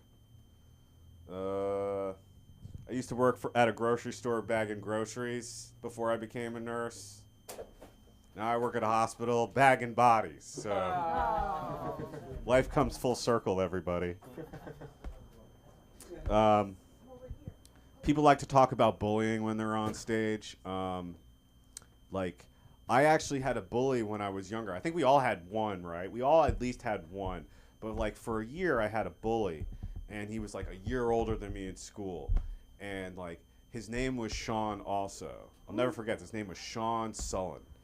And he was a big kid. Like, I'm talking, like, when we were in 6th grade, he was a C cup. You know what I mean? That's a big boy. But, like, I found out, like, so Sean one day started, like, beating me up, and I was scrawny, and, like, I found out why later. I found out that Sean wanted to beat me up because my brother was making fun of him. So my brother was my bully by proxy. Sorry, where else am I going with this? Oh, well, I used to go to Catholic school when I was younger. The nun used to humiliate me in front of the whole class because I couldn't read. And I was like, you know what, bitch? You wear the same outfit every fucking day. You know what I mean? Yeah. And that stupid T necklace. Like, what the fuck is up with that? All right, I guess I'm done. Thank you. Wait a minute. Tell me where they find you. Come on. Well, it'd be really great if you went to Amazon Prime. Instagram or no? I'm on Instagram, Sean Patrick Flynn. Thanks. There we go. Come on. We haven't seen you in so long. I know. Right? God, since Lincoln was president. Did I say Lincoln was president? Is Lincoln here? Lincoln! Come up here. And shake your ass a little bit for me. All right? That's your Me Too moment. Me Too moment. It's a joke. I'm old. It's dementia. Woo. All right, give it up for the son that I didn't have. All right, guys. I found you. Look, can we all just give it a second to Mr. Justin Sunset for doing a set with gum in his mouth? Okay. That was fucking amazing. Stand-up comedy is hard enough. To turn the difficulty level up like that is just unbelievable. He was funny. Imagine how funny he would be without gum in his mouth. I mean, he'd be unstoppable. I mean, can you imagine? I get it. You do it as a limiter so we feel better. Like, because otherwise, holy shit. Anyways, Moody, you mentioned Lizzo. Living proof, like, the bigger they are, the harder they fall. Yeah. Right? It's tough stuff. But someone was talking about the hurricane coming up right now. Hurricane Hillary is called. You know Trump might have something to do with the nickname with that, you know. He's got his millionth indictment and this shit's coming. It's like, my indictments right now. People talking about my indictments. Hillary, she's got a hurricane right now. What's worse? Hurricane. Think it's worse than indictment, I think. Probably pretty bad. Right? I've been hearing, though, you know what? Apparently, not that bad a hurricane. Not that bad. Sad for Hillary. Me? If I had a hurricane, it'd be big. Big hurricane, I think. Biggest hurricane since the Bible, I think. Yes, I'm serious. You remember that Noah on the ark? You remember Noah? Noah, good guy. Would have voted for me, I think. Noah. Would have voted for me. Clap for that. That's my Trump impression. I tried my hardest on that. It was all right? Fuck, I tried. I tried so hard. Fuck, there's so many Trump impressions. You see the guy on SNL is fucking amazing. I was like, I'll try to fucking do it with my hand impressions. But anyways, that's not why I came to talk today. I came to talk that I've been single for a very long time. Anyone single in here?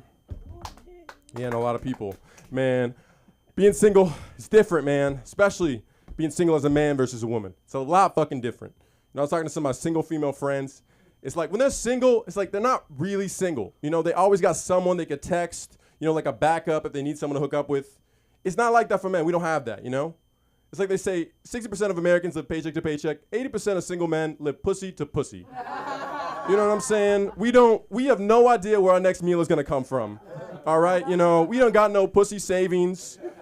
We ain't got no pussy 401k. It's insane. It's very tough for us. We have no pussy security. All right? It's crazy. Women, it's so different. Women, their relationship can end and they already have dudes in their DMs. That's right. Women literally get unemployment dick. Okay? That's how different it is being a single as a woman. It's crazy shit. Women, they even get paid for being in relationships. All right? You heard about this sugar baby situation? These sugar babies. Right? We know these. Acknowledgement? Yes. You know, apparently I know one. All right? I was having dinner with a female friend of mine. And, you know, usually we split the bill. But tonight she said, oh no, I covered. I was like, oh shit, good for you. You got a promotion or something? She's like, no, actually, I found a sugar daddy on one of those companion websites. I was like, oh shit, you know, like, fuck. But I mean, nowadays I gotta be like, good for you, girl. But like, you know, I was like, holy shit, okay. And I asked her, I was just worried for her. I was like, well, you know, I hope he's at least attractive. You know, do you have to do anything? And he's like, no, actually, I don't have to do anything. You know, he just takes me to dinner and he pays me. And like, she's a nice girl. She really is. You know, she's okay looking. I don't believe her. I don't believe her. I'm sorry, but like, she's not sucking dick level of sugar baby attractive. You know what I'm saying? She's just not at that level where I feel like she's not doing anything. She's got to be doing something, you know? I feel that with some of the influencers you see online, they'll be like, oh yeah, I'm in Dubai. You know, I'm in Greece, I'm in Croatia. And I'll be looking at some of them, and I'm like, no, you're not. Like, you're doing something for this, right? Like, there's levels to it. Sometimes they'll have like their friends who are a little more attractive. I'm like, maybe those are hand job girls, but you're like licking a sheik's ass type, you know? Like, that's your level. I don't know. But yeah, girl world is just nuts. It's fucking nuts, man. Craziest shit to me is women on Instagram, okay? I don't know if you've seen like women on Instagram, like their posts, the amount of women, their friends who comment on it. You see this shit? They're like, you're gorgeous, or you're beautiful. Thank you for blessing my feed, right? It's crazy. Men don't do that shit. All right, men don't really comment on each other's posts, you know? You know why? Because it's implied. Men are actually secure in our fucking friendships, all right? We don't need to constantly just be fucking commenting on each other over and over again. You know, I don't need to comment, Dan, you look gorgeous. Dan knows I think he looks gorgeous. All right, I don't need to prove it to him. It's insane. Being a woman must be so exhausting. You just gotta constantly like feed this friendship. You're gorgeous. No, you're gorgeous. No, you're gorgeous. It's crazy. I don't know how women do it. I can't believe it. God, it'd be terrible. You know, I know. Then they create this problem for themselves. If they just stop commenting on each other's posts, they wouldn't have to comment on the other one's post. Then they would have so much more free time. Do these women have jobs? I don't understand. They just create their own problems, you know, and they don't want solutions either, okay? You know, I came up with a solution to something I call the birth control shuffle, okay? I think we've all had this where, like, probably not you, but sorry. Yeah, well, I call it the birth control shuffle, okay? And what happens is when you're hooking up with someone for the first time, you know that moment where, like, you got to figure out birth control, like, you're hot and heavy? It sucks, right? It really takes you out the moment. And I have this idea, okay? Now, hear me out. What if birth control is the first thing you deal with before the date? You know what I'm saying? What if that's the first thing you handle? Like, before you go on dinner or anything, let's get the birth control situation sorted out so we don't have to talk about it, right? I'm telling you, these women on dating apps, they're not aboard with my plan. They're not responding.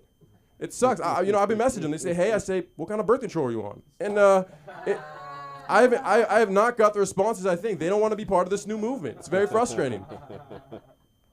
Anyways, yeah, no, but you know, I'm blaming it all on women, but some of it is me. You know, I've took me a while to figure out women. Not to say that I figured them out in any way. And I believe it has to do with my birth. I believe I was a C-section baby. Yeah. Yeah. Also C-section. Get it out. Yeah. No. First ever eviction, I like to call it. No 30 days and nothing. Just get the fuck out here, man. World's tough, man. Maybe I didn't want to leave. You ever think about that shit, right? Fuck. Does the fact that the baby's crying not give them a clue? Like, maybe leave this motherfucker in here, okay? Like, he does not want to go. Yeah, but, no, I think that missing out on that first-hand experience leaving a vagina maybe could have taught me how to get back in one. You know, I think maybe there's some secrets I didn't get to see written on the walls there. You know, it's crazy. It's weird, too, because my little sister, also C-section baby. My little brother, also C-section baby. My mom's womb must have really had something going on. Right? Like, holy shit, you know?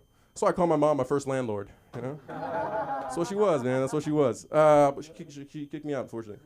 Okay, I'm gonna go back to the Lizzo situation. I am. You can't. This is a gold mine. The hypocrisy, or should I say, the hypocrisy, as it were. No, actually, it's insane. I mean, yeah, people love animal puns. I've learned to know that. You know, and it's wild. Now, obviously, she's getting accused by her ex-dancers of weight shaming, and I've never seen these dancers, but I'll be honest with you, okay? If Lizzo is weight shaming you, you must have a weight problem. Right? Like, Lizzo saying you're too fat, like, whoa, I don't know if you can come back from that, right? Like, That's like Hunter Biden telling you got a drug problem. Like, I don't think you can like go back from that. Come on, you got to look yourself in the mirror at that point. I don't know if you find a mirror big enough, but you really got to look at it. Also reminds me of something else that has to do with bigness. You guys ever seen the documentary Super Size Me? Yeah. Anyone seen this one? Okay, if you don't know, this guy, he eats McDonald's for 30 days to show how unhealthy it is. He gains like 25 pounds. And I remember seeing those kids like, oh my God, McDonald's is so unhealthy. You can't eat anything worse. But like, if you ate enough Subway, you become a pedophile. So, which is worse, right? Like, I feel like Incarcerate Me is a lot worse of a movie. Super Incarcerate Me, fucking hell. Last one, okay. Going back to the animals, I don't notice how like these really bad viruses, they seem to all originate from animals, the ones that are taking us out, like COVID, bats, AIDS. Notice I didn't look at you when I said AIDS. I just want to say that right now. Monkeys came from monkeys. See, I'm reversing because before I was a little, so, whatever. Right, it came from AIDS. And I'm starting to think maybe animals are fighting back. Right? Like maybe they're getting sick of it and they want to do something about it. I mean, shit, remember swine flu? Pigs got a lot to be fucking mad about, man. Maybe they're engineering this shit. See, Dove doesn't like this because his name is an animal, so he's like, oh, this is my people. Okay, last year, just a one-liner. I was having this argument with a friend who was an IVF baby, and I was like, shut the fuck up, you weren't even supposed to exist. It's facts. Yeah, thank you. My name is Lincoln. You can find me at lincoln.comedian. Lincoln.comedian. Can you imagine he got that? Yeah. That's amazing. High up places, baby. Instagram, no one had it. Come on. I know. The easiest way. Oh.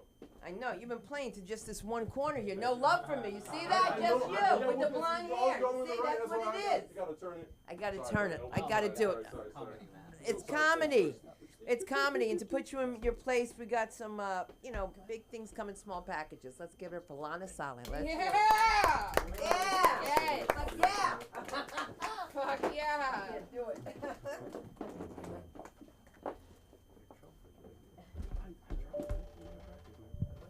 Hello, everybody. How are you? My cord is made for short people. I just want you guys to know that, okay? Good to see you guys. I'm sorry, Sean, but I think my people rival your people as the angriest people. I am Palestinian. We actually have a lot in common. The Palestinian, the Irish. I love the Irish, so I'm sorry. I didn't mean to offend you by not laughing, but I have a resting bitch face, which is a problem. But otherwise, we have a lot in common. First of all, we were both occupied by the British. Yeah. We also both have lots of kids, right? And most importantly, we both love car bombs. So, you guys, we haven't that affinity. We'll like to thank the mayor of Marina Del Rey for being with us tonight.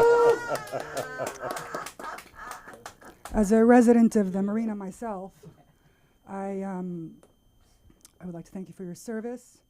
I would also like to remind you that the boats are also the best part about the marina, but there are actually a lot of women with the name Marina. I have a single neighbor named Marina, if you're interested.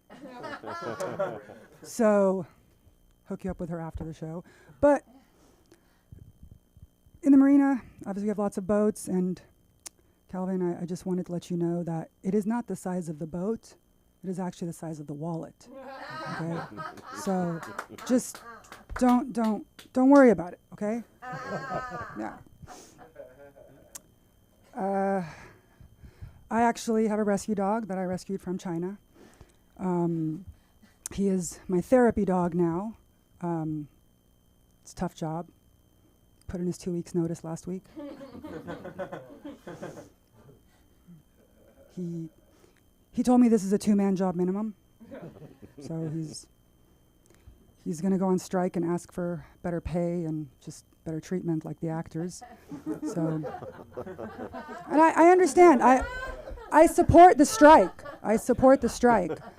I myself am not acting currently, but I have acted in the past and had an agent who subsequently dropped me, but only because at the time there weren't many roles for people of my background, and so it was just tough. I would keep getting sent out for these like really weird auditions. You know, it was like terrorist number 1, like suicide bomber, wife of suicide bomber number 2. Like I couldn't even be the first wife, the second wife, right? Daughter of Taliban leader number 3, which doesn't even make sense because I would be totally covered, right? You wouldn't even see me. So I don't understand the need to have it be like ethnically correct. I feel like this is some level of like discrimination, but I understand that they want to subjugate the right group of women, right? It's important. They don't want to get that wrong. I myself have lived in the Middle East. Although I was born in America, I did go back to the land of my people. And Middle East is very different from here, obviously. Just a lot of different rules and things you should know. A lot of things that we're known for. One of the things we're known for is actually arranged marriages.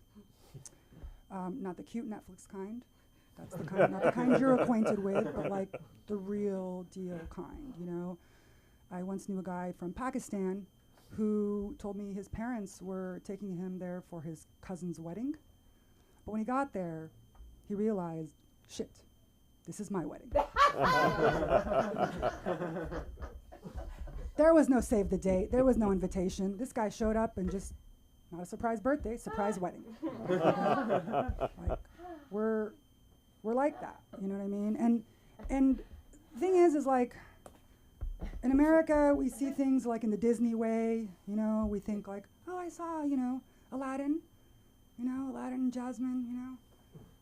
It's not like that though, you know, and like, when the men would come to ask for my hand, it was more like, I can show you the kitchen where you'll spend all your days. Tell me, princess, now why do you think you'd be free to go outside?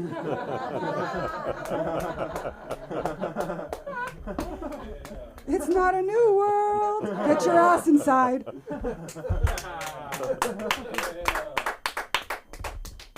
Cover up those ankles. Okay? Scary out there. Because when you actually enter the country, when you go into the Middle East, as a woman, not as a man, you guys are free to do whatever you want. It's lovely, right? It's lovely as men. But as a woman, when you enter and you go through immigration, they stamp your passport, you must surrender your pussy. Right? They take it from you upon entry. You are not allowed to use it the whole time you're there. Just to be clear, right? You can make payments on it. You can lease it. It's like the marina. It's like a land lease. It's like a 100-year land lease. Right? You just pay and pay and pay. Still can't use it. But if you're lucky, you can do a buyout and get it when you leave. Okay? I personally did buy mine. It was very expensive, so I priced myself out of the dating market. But if I hadn't priced myself out of the dating market, I would still be out here looking for men who have the 3 Ps, which are protect, provide, then procreate. So Sean understands the Ps. See, Sean understands. This is what we need more of men like that. Because I'm out here meeting men that are more interested in 3 different Ps, like penis and pussy and pulling out. Okay? And as Sean understands, pulling out ain't gonna get anything done. Okay, you gotta finish the job, guys. Okay, so I'm still out here roaming free. I haven't used the dating apps in a minute, but when I did use the dating apps, I just found myself really, really thinking like, they should really let us review people on here, right? Like that. I feel like that would be a good, useful function of the dating apps. You know, just like you finish the date, you do a little post-date survey, you know, or leave an Amazon review, you know, some stars. Like you get a guy, you go out, don't have chemistry, it's like 4 stars. Great guy, just no chemistry, right? Sometimes you get a guy 3 stars, right?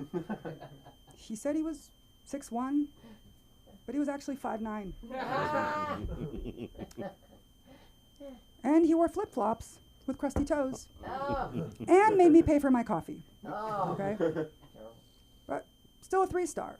But let me tell you, there are 1-stars out there. This hobosexual will have you thinking that your home has turned into the Hotel California. Because you will want him to check out, but he will never leave. And to be fair, I feel like if anybody were going to review me, it would be like 4 stars. Annoying, talks too much. 50% resting bitch face, 50% active. And I know, I have that face. I can't help it, you know, I'm an angry people. I price myself out of the dating market. And my therapy dog is quitting. So outside of the fact that we've had beautiful weather, there's not that much to be excited about. But I'll tell you who's excited. Obviously Donald Trump. You know, up until recently, I was playing a drinking game that I would take a shot every time they announced new charges against him. Right? But there must be like, you know, the Hillary conspiracy. The Hillary came back up and took all that away. So now I've switched to, I drink every time I get a text from the city warning me about the hurricane. So I was pretty drunk earlier today. I think we're supposed to get water after this and flashlights, remember guys? So as a Palestinian, I will tell you that it is important to be prepared for emergencies. So everybody please make sure you are safe during SoCal's first hurricane in 83 years. Woo! Crazy. Story. And you can find me on TikTok, Instagram, and YouTube at the Lana Sala. Thank you. Yes. And thank you, Sunda. Lana Sala. Great. Beautiful. Beautiful. And while it's still beautiful, let's give it up for this woman who makes this place happen. Don't pee yet. You're funnier when your bladder's full. Smile, though your bladder's breaking. Oh, she's going to really do it. Oh, I'm gonna. Yeah. You smell good. You smell good. Oh, okay. Give it up for Samantha Linderman. Samantha Linderman and friends. Give it up for Sunda. Give it up for this weird ass fucking vibe. So weird. Usually I look like it's fine. Like I'm weird. Like I'm so weird. But like I would not want to be like in a like really like I mean we're in a small space, but like I know where the doors are. There's 2 kinds of people in the world. The people who feel an undying kinship to the way that Justin Sunset sees the world, and then everybody else. And I'm a part of the first group, man. He gets me. He really gets me. I wrote stuff. I'm Sam. Dude. Okay. Oh, you look like. Sorry. You look like my childhood dentist, who also sang at my parents' wedding, and I just found out some very upsetting gossip about him in this room. So I just find that really. I just thought you should know. It's a Jew thing. Like I could sit here and we could talk about it. You're not from. Where are you from? Chicago. Okay, yeah. Well, I'm from LA, so. Oh, okay. One time I went to the doctor. I just came back from a Jewish outing. 6 weeks. I'm saying like all Jews together. It's just like it gets really. It's a mating thing, where it's like the investment of the money is like you're gonna come home and like have your life figured out, in that sense. But I got pink eye, and then it kept, you know, it was pink, and it was like really pink. And I went to the doctor, and he was like, okay. I'm 16. He's like, are you sexually active?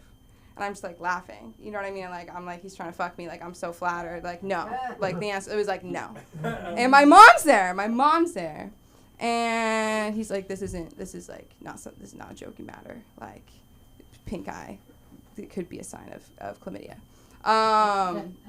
So I don't know, like something about me, I guess screams eye fucker. So I just want as a doctor, would you look at me and think that. Don't answer. A lot of talk about erectile dysfunction. It's affecting everybody. But just both ends, literally. Just head to toe.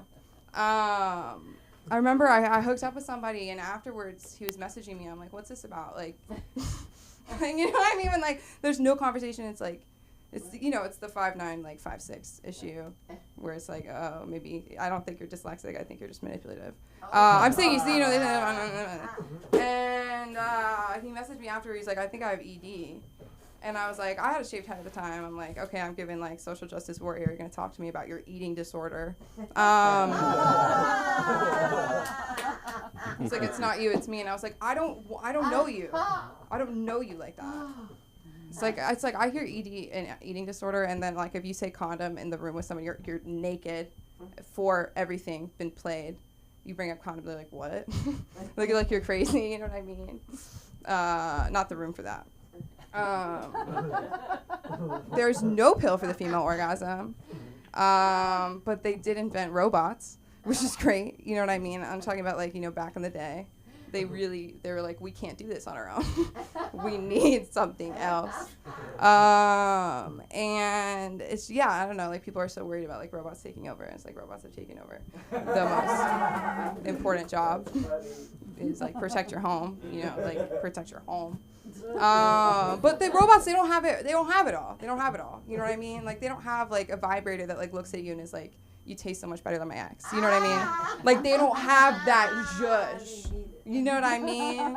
The you're welcome eyes, They just don't have it. They don't have that Bluetooth yet, I'm a C-section, Capricorn cunt. No, there's something, Lincoln left. Oh, no, sorry.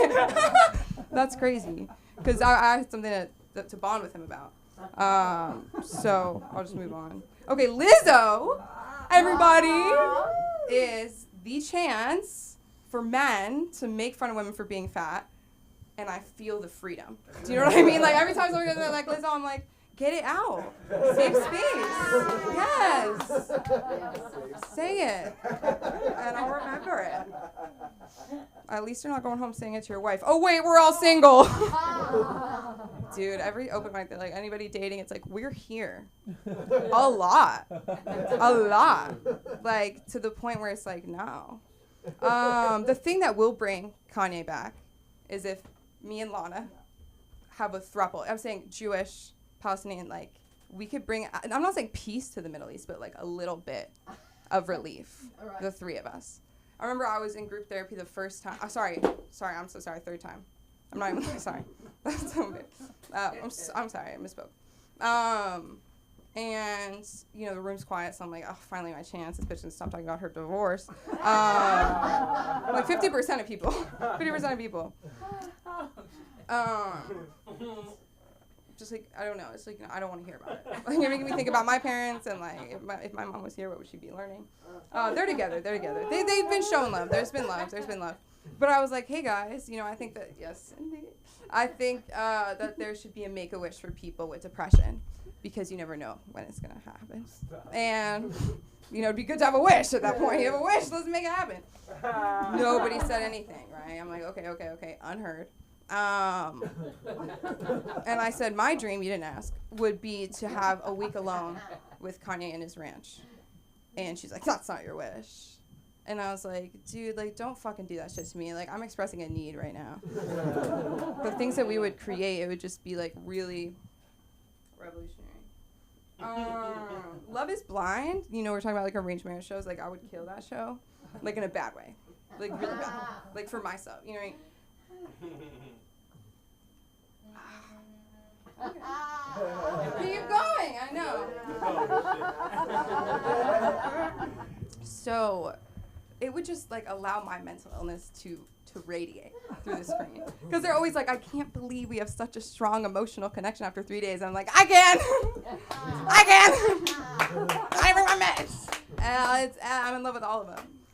Dude, that show's crazy. Does everybody know that show a little bit? It's like you meet through a wall. And they're like talking to each other. Love's Blind. No. And after because they were blind. No. They do have, okay, they have Love on the Spectrum for people on the spectrum. They now, did anybody see this, the new one? Oh, fuck, what is it? It's so weird. Love Down or something? Yes. Down. And I'm like, these puns, man, that's for Down syndrome. People with Down syndrome finding love. I'm like, it doesn't have to be cutesy. Like, you know, like, down on love. I'm like, dude, like, chill. You're already a different, like, you don't need a headline. You don't need a headline. It could just be love for everybody, right? Love for everybody. Down. You down with the down. I'm like, damn. We could tell that they had it. You know what I mean? You don't need a.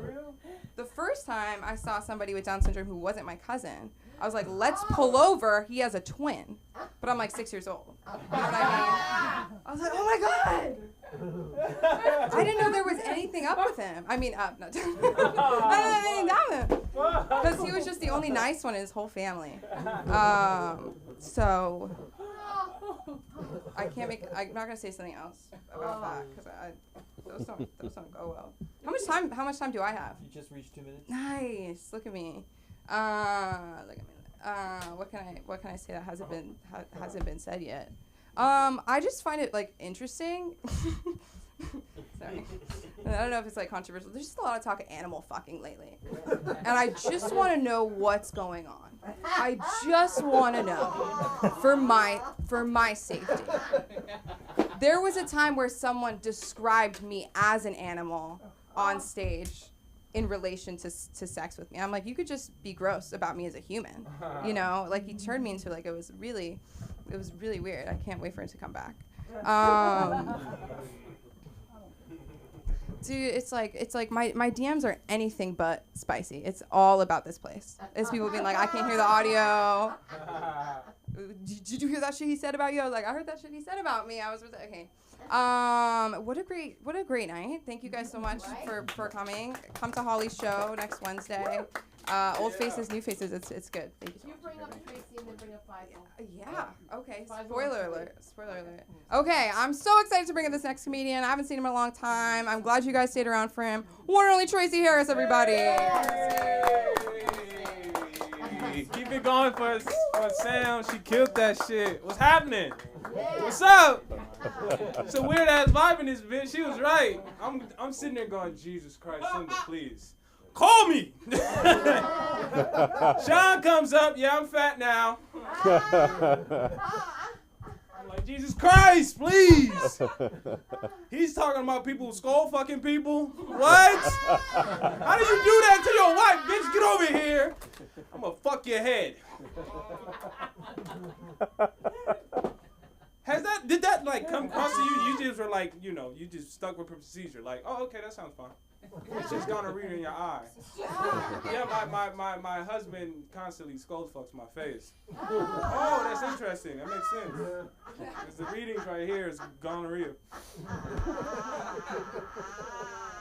What the fuck type of life do you live? Are you writing a book? Write a book. The shit I've seen by Dr. Opp. Crack in the ass.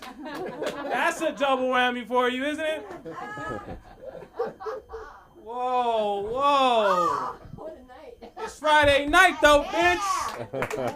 Fuck yeah. We had the LA School of Comedy. It's starting to feel like the LA Correctional Facility for the stupidest, dumbass, bitch-ass niggas that come out here. I'm pissed. I love doing sets when I'm pissed though. Like I was like, call me. Please just call me. But I'm in training. Who gives a fuck? I'm feeling good. I was feeling good because, you know, fucking got my little ding-a-ling licked this afternoon. Got my hair cut, called the bitch. Guess what?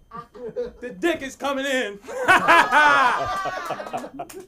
I'm laying it down. It's Friday night. It's dick night. But you was dick morning. You know what I'm saying? For me, got some little vagina juices on these. You want some more hand? I'm just playing. Let me stop. Fuck yeah. All that energy's dispersed. I ain't got no fucking material. Fuck material. Materials for bitches. I came out here to be I didn't come out here to be witty. Why the chicken crossed the road? I don't know. To fuck that hen he's been working a week ago. Yeah, in the eye. I'm trying to give him that buck. That Netflixing. That chicken dick. That's why he went there. That's why he crossed the road. That hen with the big breast. He was just looking at them motherfuckers. Goddamn, bitch. That's why he crossed the road. That's why I crossed the road too. I took an Uber to this bitch's house. I was like, dog, I gotta get something, dude. A man who has been, he's a happier person. I'm cheery and shit. I'm hanging out. You ever see somebody who's horny?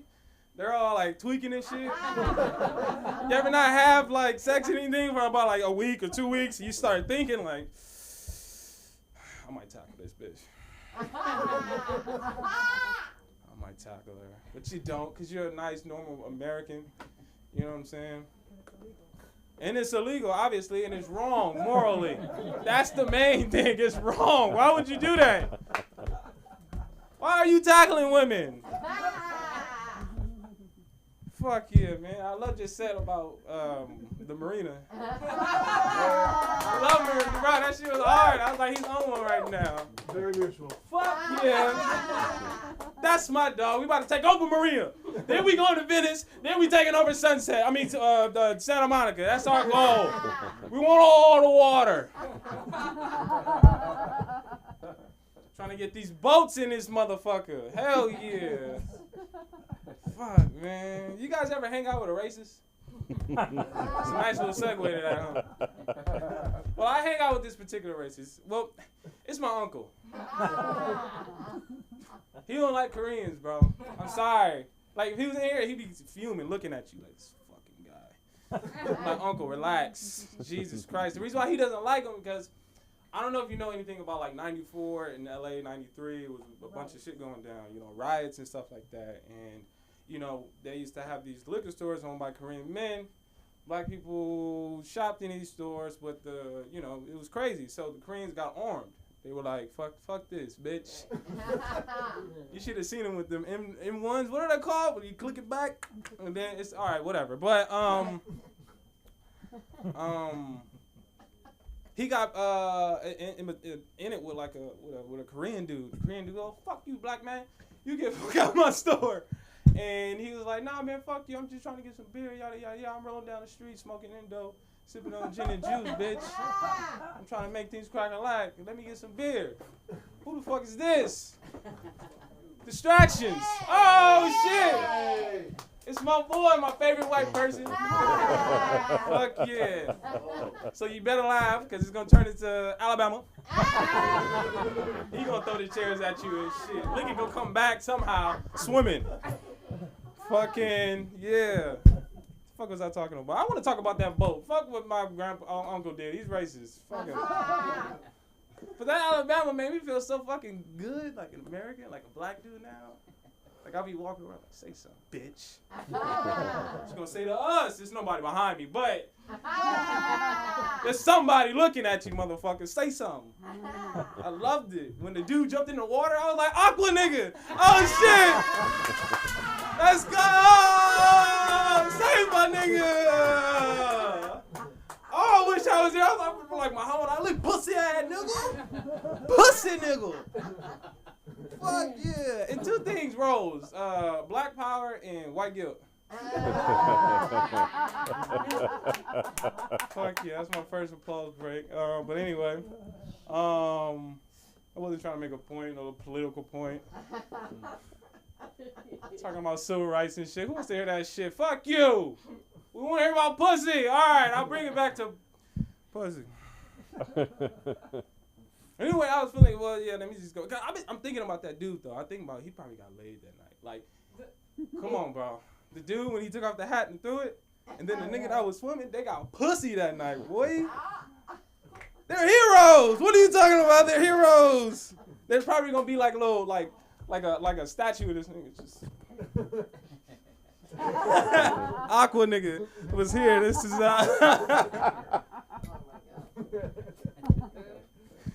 Fuck yeah. And they gonna have some stories when they get old. Oh yeah. They gonna be lying and shit. So I judo kicked him and threw him to the floor with the chair. And I had him by his neck like, Grandpa, stop lying, nigga. We got whatever. All right, y'all don't want to hear about that no more. Okay. I don't know what to say, guys. Just want to keep making you laugh. Knock, knock. Who's there? Immigration. You're going back! Emilio. Fuck yeah. Oh, my God. I'm literally trying to think about, I had this fucking, how much time do I got? 2 minutes. Oh, shit. Look at me. Aqua nigger. What? Aqua nigger. That's a good one. Okay. All right, that's a good night. This is Friday. Fuck yeah. What did you say, nigga? Hey! That's a party right there. Right there with a hard arm. Not that safe of a space. Now throw the chair. Wasn't me. All right. Well, I'm ending with that. Thank you, guys. I'm Tracy Harris. Where do they find you? You can find me outside if there's a problem. I'm just playing. But you can find me on Instagram at Tracy Harris. And then, All right. thank you. Good over Tracy! That was a fantastic set. That was fantastic. Yep. Everyone up. Fuck! Happy Friday. Happy Friday. The night is coming to an end. We are down to our last few comics. I'm really excited to see this guy back again. Let's give it up for Faisal. Everyone said it, Faisal. All night she was saying it differently. It's Faisal, everybody. So good to see you. Welcome back. God, it's a mixed feeling going towards the end because the bar is set so high, but also a lot of my fellow comic friends, they already set up some basis for my jokes, so especially my Palestinian sister. My name is Faisal. I'm from Pakistan, and I'm not the friend she was mentioning. I went to my own wedding, no. And also for me, this is not just an intro. This is also a disclaimer that English is not my first language. So anything you guys cannot understand, meet me after the show, and I'll give you a transcript of my set. Because I have to do the same thing at work too. After work from home, so after every Zoom call, I send the minutes of meeting, and never fail. Every time somebody comes back, oh, you wanted me to work on that report. Sorry, I'm like, really? You are making fun of my accent. I can read your accent in the email. You spelled report with 4 R's. It's so bad. I think talking about racism, it was not part of my set, but since it's called, it's so sad that mostly the colored people are more racist to other colored people. And it's right, and it's we talked about the British. Hate for them. We are raised hating British people, and but because we were in my part of the world, we were slave for 200 years, and you can relate how bad this sounds. The word. So, but it changed my mind actually when I went to London actually the first time 4 years back. True story. And thanks to Mr. Trump, actually, he reduced the racism for us in UK. So I was there, I work in boring shipping logistics industry, not a funny doctor. So we were waiting for a very important shipment which had to come to the Heathrow airport. There was a whole production line stopped, and we were waiting. And all of a sudden we heard that Heathrow is shut down because there was a drone unidentified drone entered in the premises. And I was like, that customer was screaming up on my ass in his British accent, and I was like, dude, hold on, it's not me. So, I was just telling to I'm like, why are they holding up the whole airport? Just shoot that drone down. It's an unmanned plane. And all my UK coworkers are like, look at that American. All they know, just shoot everything down. And I was like, I felt so happy. I was like, oh my God, I'm American in UK. This is a very true story, word by word. Not making it up.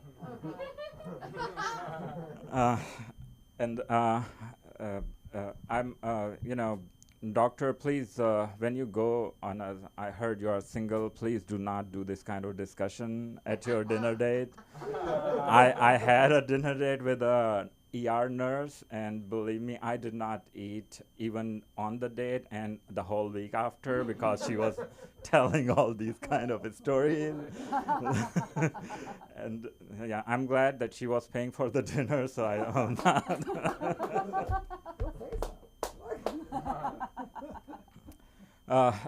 My accent, I was talking about my accent, hard to understand me sometime, but, this is very natural and real, not making it up like fancy British or French accent to get girls.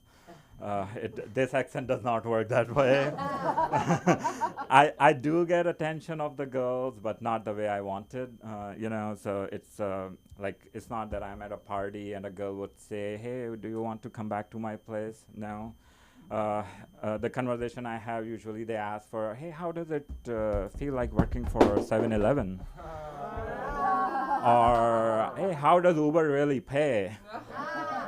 Actually, one time, one woman did ask me to come back to my place, and but she also added that because she needed help to set up her printer.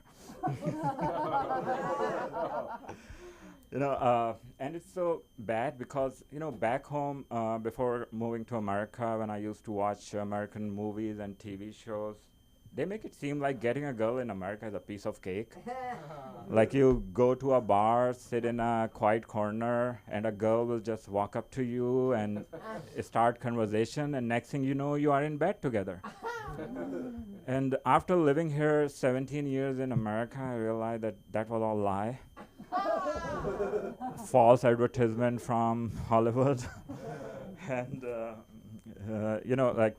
like if I go to a bar, sit there long enough, a girl did walk up to me, but then she said that, do you mind helping me putting up the chairs for closing? And, talking about immigrants coming and all that government political shit, I was like, do not build a wall or do a Muslim embargo or something. Just ask Hollywood to, stop showing those kind of shitty TV shows overseas. And, stop that false advertisement and stop showing those unreal reality shows where everyone is sleeping with everyone.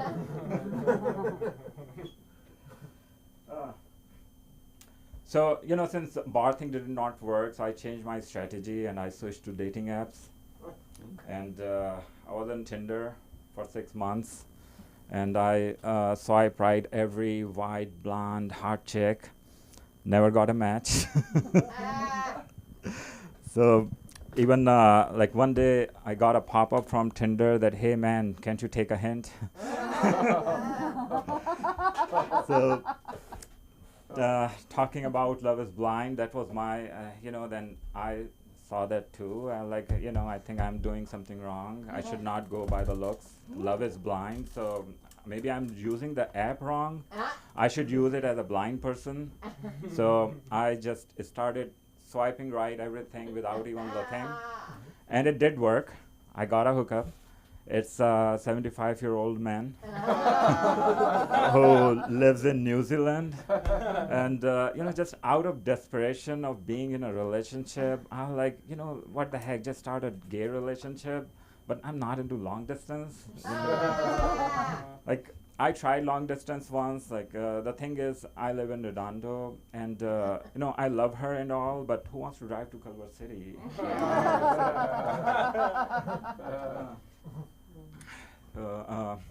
I'll try this one again. Before that, I still have time, right? You're at 2:10. Huh? 2:20. Okay. So, okay, I'll do my regular one first because I have to do it in a show tomorrow. So, remember those old antenna TV days where the TV comes with the ads, and some of the ads, depends what time you're watching, are different, and especially if you're watching it at 1 a.m. or 2 a.m. in the night, there used to be an ad where a girl would come on TV and say, hey you, yes you, feeling lonely? Call 1-800 that.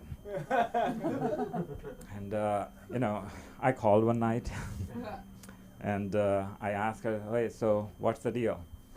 And she said, oh, we will do everything what your girlfriend and wife would not do. I'm like, okay, then listen to me then. You are gonna leave the toilet seat up?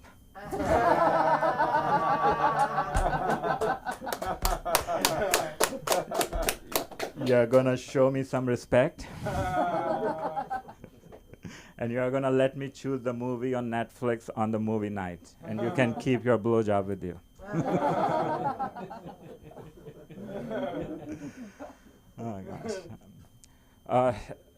I do not know if it will be a dark one or bad one, but my friend talked about COVID times. In COVID times, we heard that it's spreading more in the old age, what do you call it, old homes or senior citizen home, that is spreading very widely there. And you must know, like my coworker from Australia, I love their dry humor. He said, why is it spreading more in the senior citizen home? I'm like, why? They said, because all those people, they are from the 70s era. Like they were young in the 70s when there was hippie movement, free sex, and orgy parties. I said, they are the people who are in the senior citizen home now, and that's what they are doing there. So that's what is spreading, because all those people from 70s, they are doing orgy parties in the senior citizen home. So that's my time. Thank you very much. I haven't posted my comedy stuff yet. I'm doing a show tomorrow. From then, I will start posting it. Yeah. Where is your show? Oh, it's in Improv in Hollywood. Fantastic. Enjoy. Keep it going. Night's almost over. Our last comedian, dear friend, Lenny McKenzie, everybody. Let's laugh. Lenny boy. I'll do like 5 minutes or something. No problem. Great. You're welcome. You're welcome. Hello, everybody. I'm Lenny. I'm everybody's favorite white person. Nah, I am. The non-whites love me. White people can't fucking stand me for some reason. But it's the truth. It's the truth. But such is life. We got too much women's clothing at the Goodwill. That's it's outrageous, bro. It is. I don't like, they trying to overcompensate for the gender pay gap or something. Like, it's fucking ridiculous. I can't find affordable men's clothing in the Goodwill. You know what I mean? It's some bullshit. It's because men wear their shit out. I don't see your point. They wear it till it's done and they throw it away. Women Oh. Moving on. That makes sense, though. All right. What? Blew your mind. Alright, moving on. That's interruption. I used to go to Goodwill a lot as a kid because I was very poor. And, there's especially men's clothing is bad enough, but like boys' clothing, like little boys' clothing, the worst. So my mother used to dress me in girls' clothing, like exclusively. I used to have really long hair because we couldn't afford a haircut. I had a very high voice before puberty and really fat tits. So, telling you the truth. That's why I don't fuck with misgendering, okay? Bothers me. It's a little close to home. It's fucked up. You're like fundraisers. A lot of fundraisers going on for tragedies. I guess you all love fundraisers then. Glad to see you care about those in need. I fucking hate fundraisers. I hate that shit. That is the dumbest fucking idea ever. The idea behind a fundraiser is you want to give lots of money to those in need, so you spend lots of money on cool shit that you're hoping people will give you money to so that you can give them to people in need. You understand why it's a little bit fucked up? You know what the biggest fundraisers of all are? Concerts. You think it's cheap to throw a fucking concert? All right. Sorry, everyone. Been a little out of it recently. Fucking, you know how people are. How much time do I have, Sam? Well, you're at 2:45. I done 2:45? Yeah. Okay. I'm gonna do a little bit more and then I get off. I know you've been here a while. What the fuck else did I want to say? We're gonna get to that later. I told that one a bunch. I appreciate you like my joke though, Pakistani. That's what he was talking about. But all right. This can't be too unfamiliar to you what I'm doing on stage right now. I know you people are familiar with bombing. Like this is not.